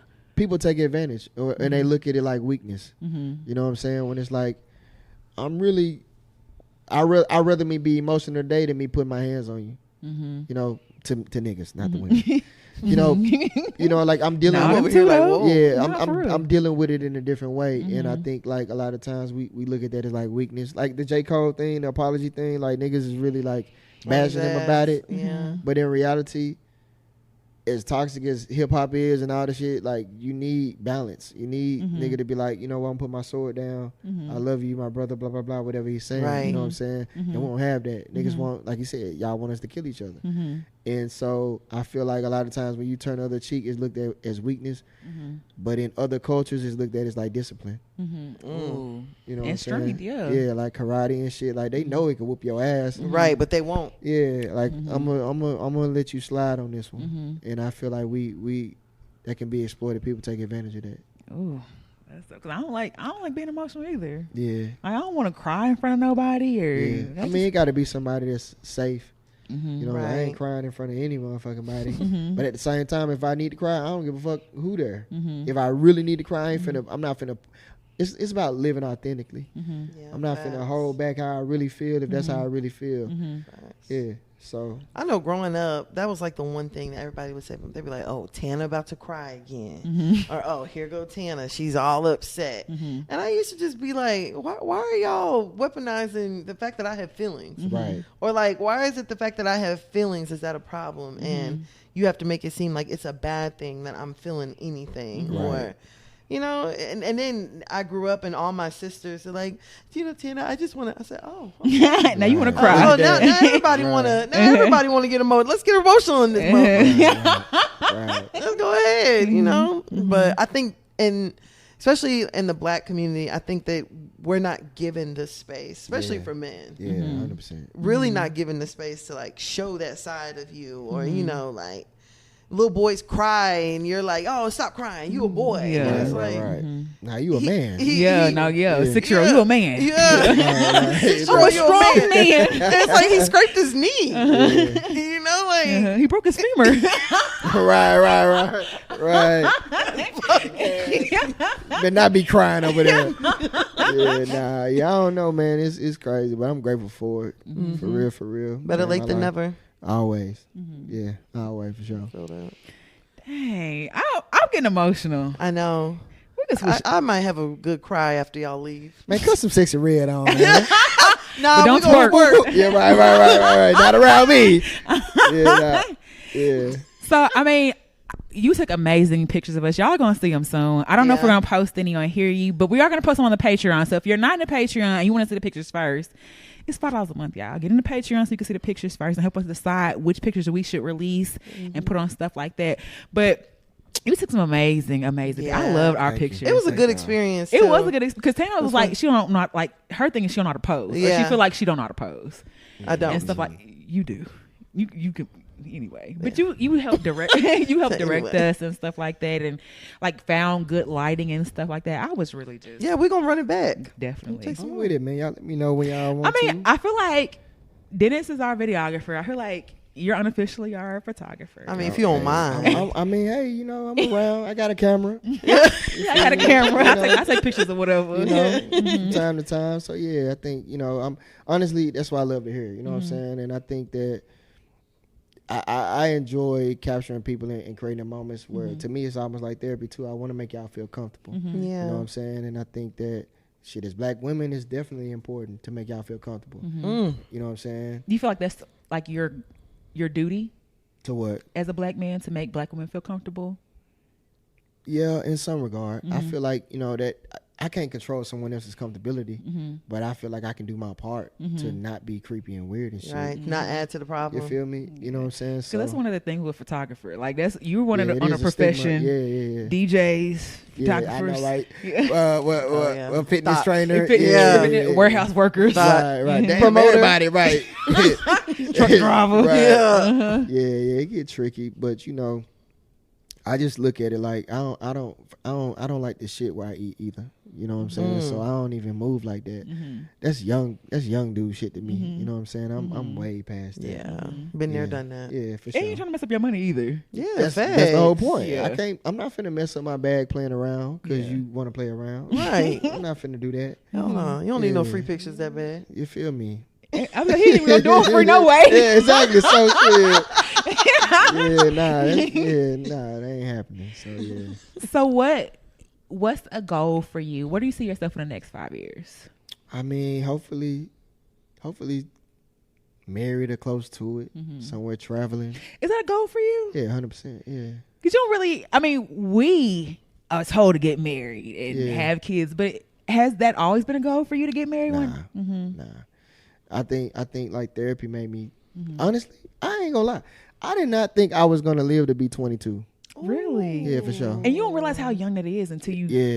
Right. Get right. past You know that, what I'm saying? But I really didn't. Memphis is like that though. Like it's like that. I don't know, and it's funny because you don't know a lot. Like you know me, but you don't know a lot of my day-to-day experiences and whatnot. Like I just didn't think that I was gonna live to be that age. You know what I'm saying? Then you live to get that age. 22? Then they move to another number. Yeah, I was like, niggas be happy to make it to 25. Like, they be Yeah. like, I'm 25. Yeah, I'm call an OG. OG. Yeah. Shit. Back then it was 21. You OG. So it's like you just don't. Those are milestones that just you survived. And then when you get there, it's like, oh shit, here I am. I'm this old, and you start thinking about family and stuff like that. Like, oh, I really can do it. So why not do it? You know and. Yeah, so definitely, I want to be married. I want to have some kids. I want to be happily married. You know, That's the thing. Because you could be married. yeah, I'll be single before I Say be that. just married. Just be married. Okay, be miserable You feel married. me? I want to be happily married. Is it going to take 10 years, though? If it do, it do. Ooh. If it With do, one it person? do.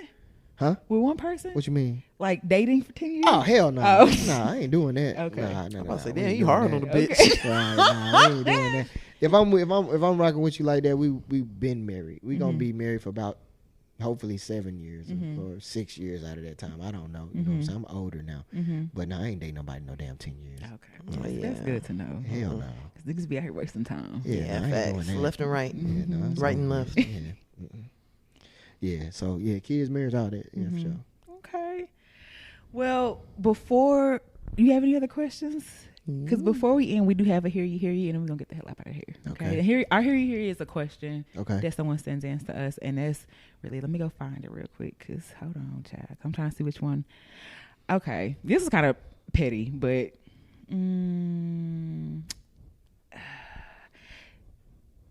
do you want to do, hold on, the girlfriend in the food, or I don't know if my boyfriend will propose?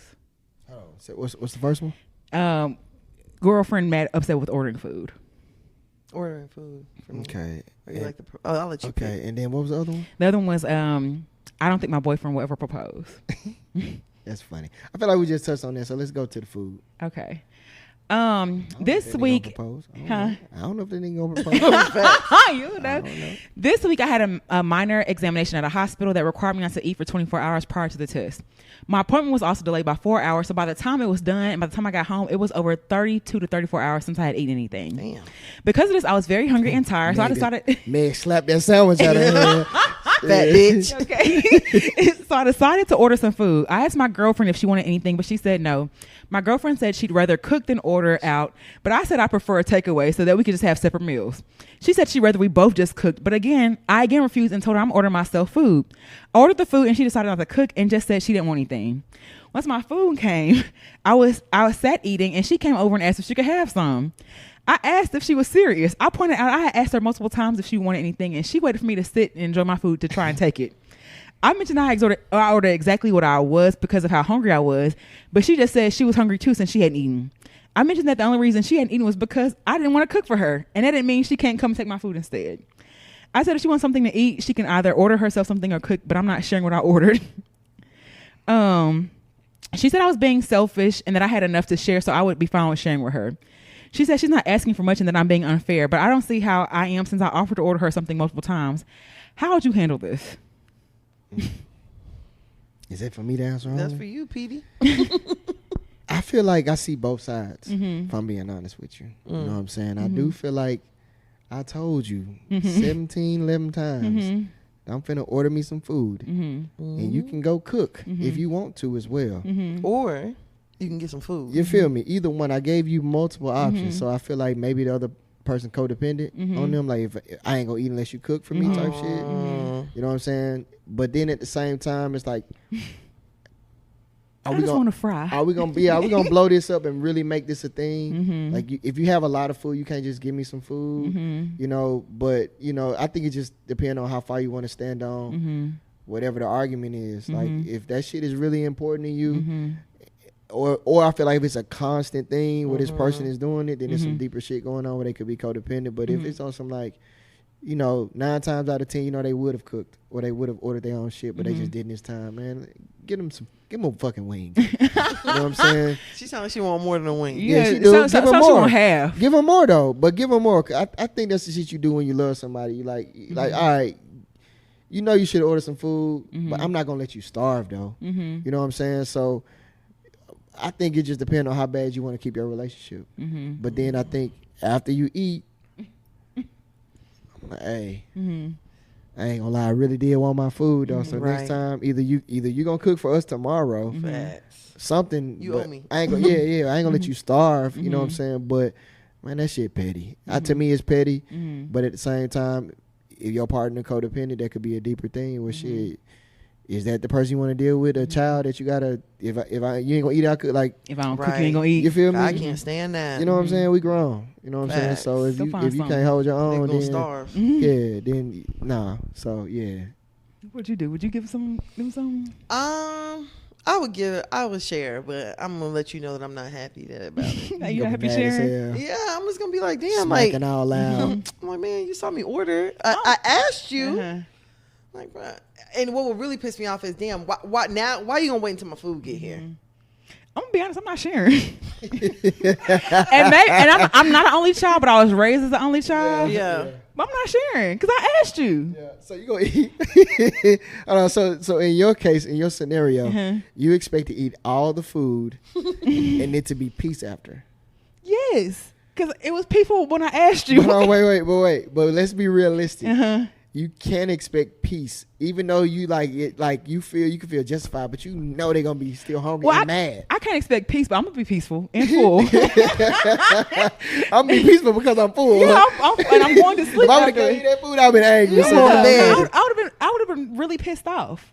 See, that's the part that I think, like in relationships, you gotta consider the other person. You know what I'm saying? Like I considered you when I asked you though. Yeah, but at the end of it all, both people got to be willing to restore this shit back to peace. Right. So what's gonna do that? Like if you starving and me giving you a little bit of my food, yeah, you could have did this, that, and the third, but you probably gonna be more upset starving than I am by giving you a little bit of my food. I don't know. That's just me. I would share it, but I'm just not gonna be the happiest about doing it. Yeah, I can see that. I'm gonna have a little. But I'm see, it's irritated. different because me and we do that shit all the time. We order our food. But see, here I don't y'all do that. come trying to get some of our food. I'll tell you what I want. But Yeah. y'all gonna order y'all food and we order our own, but y'all still want to come. Let me get move. I just wanna try it. Nah, but you know, it's been like scientifically proven that the moment you reach over and eat something off somebody else's plate, now your food doesn't even taste as good anymore. The other person's food always tastes better. My food be fire. Okay. Other person's food always tastes better. My food be fire. I just want a little pinch. That's all. A little smidgen. Yeah. Ain't nothing too wrong with that. Yeah, no, I get a food. I don't touch people's food. You don't? I do. I'm a food toucher. Really? For sure. Do you? Matter of fact, in my relationship, 5 years from now, I want to be with my partner. We locked in. We order each. You want that? I want that. We both sharing. Oh yeah, no, Yeah, I've definitely done that. for sure. So like, that's what I do because it's hard for me to eat like a full meal. So I always like, what do you have a taste for? Let's share it. That's me because I'm not gonna eat leftovers. It For sounds. real? I don't eat leftovers. They crazy about that over there. I don't know what you talking about. What? You eat leftovers? Yes. You know why I don't? Why? Because grandma, What she do? she don't throw away shit. That is true. She don't throw away a That is motherfucking true. thing. Like That it was is true. always greens and cornbread with every type of meal. It's always refrigerated. So I don't like leftovers. That's I don't. true. I don't. I'll like fuck it. up some leftovers, child. Don't lie, it is a little different at grandma's house though. She Yeah. gonna have that junk in the freezer. Yeah, it's old. It's expired. And she won't feed it to you. Yeah. And I don't want none of that. I don't want none of that shit. So I don't really. It has to be something really, really good for me to want to just eat leftovers. But I don't care for leftovers. Man, some leftovers, some food don't hit until it's left over. I promise. Yeah. Spaghetti. Chili, anything with a Ooh, sauce that got a. chili. Yeah. Greens, low key, when they sit I overnight. ain't had no greens in a little minute. I ain't gonna lie. What? Yeah, ain't no greens in Oh, a I minute. love me. Do you some like? Do you like red beans Negro and rice food? overnight Huh? too? Do I like what? Negro food? For sure. Yeah. I don't know if that you elevated. And are you vegan? Nah, I've been vegan before though. I gotta ask. Shit, my cousin a revolutionary over here. So I don't know what he. I've been vegan before. I've done all that shit. But you know, Anything with the hoof. Okay. I like it all though. I like it all. An unvaccinated woman, not for me. I mean, hey, What? huh? You don't date vaccinated women? Nah, I ain't saying that. I don't give a fuck. But I'm not vaccinated though. Yeah, but I don't really dig that deep into it for real. I'm proud of you. They bullied Yeah. me. For real. See, my family tried. You got it too. Yeah, but because of my profession. Yeah. See, nigga like me, I will quit. I will How you gonna quit the whole nursing profession? I would do something else.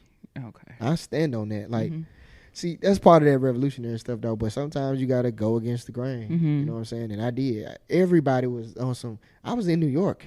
Oh yeah, you were. You feel me? Did you move? Like, was it during or? Yeah, I moved in June.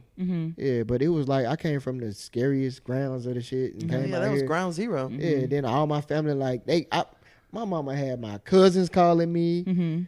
I'm telling this nigga the same, cuz. You can cut that shit out. I ain't getting that shit. To get the shot. Yeah, and my mama called me. She mad because he couldn't do it. Like, why do you think he gonna have some influence over my life decision? Right. It's not happening. If I'm Were not you- comfortable, I'm not doing Were you around your family though? it. When I first moved here, Because that was a part of the reason that I did. Because I, being a grandma, I was like, she can't handle it. So I want to protect her and the kids and stuff like Yeah. that. So that was my rationale for doing it. well, see, that was the thing. Though they were getting sick when I wasn't getting sick, and they got the shot. So it's like, ain't the shot supposed to stop you from getting it? So like, if that's the case, then why y'all getting it? Have you had COVID? Hell yeah, I'm a COVID champ in this joint. I done had it 3 times. Oh shit. Yeah. Well, you I don't might know. need it. I don't know if your claim is saying something. But see, that's the thing. Everybody need else, it. everybody else was getting it too, who had the shot. So it's like we in the same field. The only thing that I do know is there are people who are passing from it, and I don't know the long term effects of it. That's really what I just didn't feel comfortable. I feel like we're gonna start seeing the long term effects in the next 10 years. Really? We already seen We're it. already seeing it, but and we're seeing it in pregnant moms. But I think we're really gonna start seeing the He's getting blood clots and all kind of stuff. heart attacks. People falling over at 24, 25. It was a whole like a couple of months that all the athletes were just falling dead. Yeah, I remember that. Yeah. So it's like this shit already They say happened. it was a COVID shot. COVID was probably the closest that I got to. I felt like What you mean? I got super sick when I had COVID. Yeah, me too. But it was before I got the shot. Yeah, me too. Well, yeah. you know who ain't been sick? You ain't had it at all? She didn't have COVID. She just didn't know it. If I had it, she wanted that. She was a passer. She a super spreader. if I had it, Facts. if I had it, I never had any symptoms. Yeah, like I super never spreader. lost the smell or anything like that. Yeah. So if I had it, I'd never know. But from what I do know, me and OJ, me and Jordan, we haven't had COVID. Yeah, I had I lost taste one time, and that was, but that lasted like 10 seconds. Really? Yeah, like it was like no smell. Excuse me, I smell. Couldn't smell some water, and I was like, Hold on, "The wait. fuck? Y'all Hold can't on. smell water? What is it? Hold on, wait. Don't tell me y'all ain't never smelled water before. I got water right here. What does water smell like? I don't know. Kind of like it depends on what you smelling from. Sometimes it smell like white people. Whoa, nah. Y'all know what I'm talking about. Water smells like nothing. It's a faint. So okay, wait. So like when y'all go out and it's finna rain, y'all can't sense that it's finna I rain. can. That's different. Yeah, but it's something You're that smelling you can't really moisture. exactly. Water is moisture. I don't smell water. I'm just sharing my This experience. isn't what I would use as my sniff test. Yeah, my COVID example. Your water way down at the bottom and shit, and it got lead in it. But I'm just saying though, like yeah, I knew because like I'm at this little party and I sniffed the cup. I couldn't smell it, and it was like 10 seconds I couldn't smell it, and then it came back. Yeah, 10 seconds of not smelling water, I'm telling you, I noticed it. and then you smelt it. Yeah. Okay. And then the next day, that night I was like, I don't feel too good. And then the next day it was on, but I thought I was gonna die. I ain't gonna lie. How long were you down bad? That was at least a week. But I was in Phoenix for the All-Star. I mean, not the All-Star, the championship game. Damn. So you was I out. out there, yeah. And I remember, I was going through it. I caught it. My cousin out there that I was staying with, he caught it, and we were just locked in the house, just going through it. And I remember sitting in my chair and getting dizzy, sitting down, like, oh shit. And I FaceTimed my mom, like, listen. She didn't even know I was out. I said, listen, I'm gonna send you my location. This is where I'm at. If anything happened to me, y'all gonna have to ship me back to Tennessee because I'm at the point where I think I'm finna die. Yikes. And my uncle passed that same day, like the day before. Was it from COVID or something else? It was, it was one of. You don't know. Time they're Yeah. putting everything. Yeah. But they think- had shit going on. I think she had the same thing. But her 2 weeks. Oh yeah. Oh, I was sick as a dog for 2 weeks. Well, see, that's the thing. Throwing up. I was sick for like a week, but it don't end after that week. You still be coughing up phlegm and feeling weird and shit. That shit lasts about like a month. Yeah. Yeah, like the first few days, I was like, okay, I feel a little down. Yeah, that And one then day it was is like that. one point, I just dropped like a rock. I was just like, I couldn't even get up and like walk to the door Yeah. without yeah. getting out of breath. And I was just like, God damn, this how they feel on 600-pound life when they try to take a bath. I took a bath and I had to stop in the middle of it and sit on the edge of the tub. I remember saying you felt dizzy. Yeah, I felt dizzy. I was like throwing up. I was diarrhea. It was just, Yeah, it was bad. It was bad. it was bad. It was really bad. Dang, well, It was and depressing. prayers for y'all. Yeah, man. Prayers for y'all Bless niggas. up. God bless up. God bless. But is that Amen. You too? What? Okay. Nah. Yo, okay, you roster too. I don't know that shit. I gotta ask questions. Before we get out of here, let everyone know where to find you at, how they can. Are you accepting customers? How they book with you, or where can they just find you if they need to find you? So Peetey's Planet on Instagram, PEETEYS Planet. That's where I'm at on really all my socials. Y'all can reach out to me, shoot me a DM. We get an email going if y'all want to book or whatever the case may be. Let me know what you want to do. We can make it happen. Yeah. Okay, and y'all know us. If you have any questions, comments, concerns, you can always hit us up at hearypodcast@gmail.com. Hear You Podcast on all social media platforms. You can find me on IG at WhereBB. And where can they find you at? And of course, y'all can find me on Instagram at Tana Taught You. That is TANNAH Taught You. All right, y'all ready to get up out of here? We Do on. it. Well, thank you, Petey. This was actually a lot of fun. It I had a really was. good Thank y'all for conversation. having me. I think you're probably like one of our Okay, I'm top guest. Yeah. Okay. Up there. As far as intellectual and Yeah. stimulating conversation, yeah, Yeah. definitely. Yeah, definitely was. Thank you. I appreciate that. Yeah, so we really do appreciate you for coming on this week. As always, shout out to everybody. We had fun, and we'll talk to y'all next week. Bye. Bye.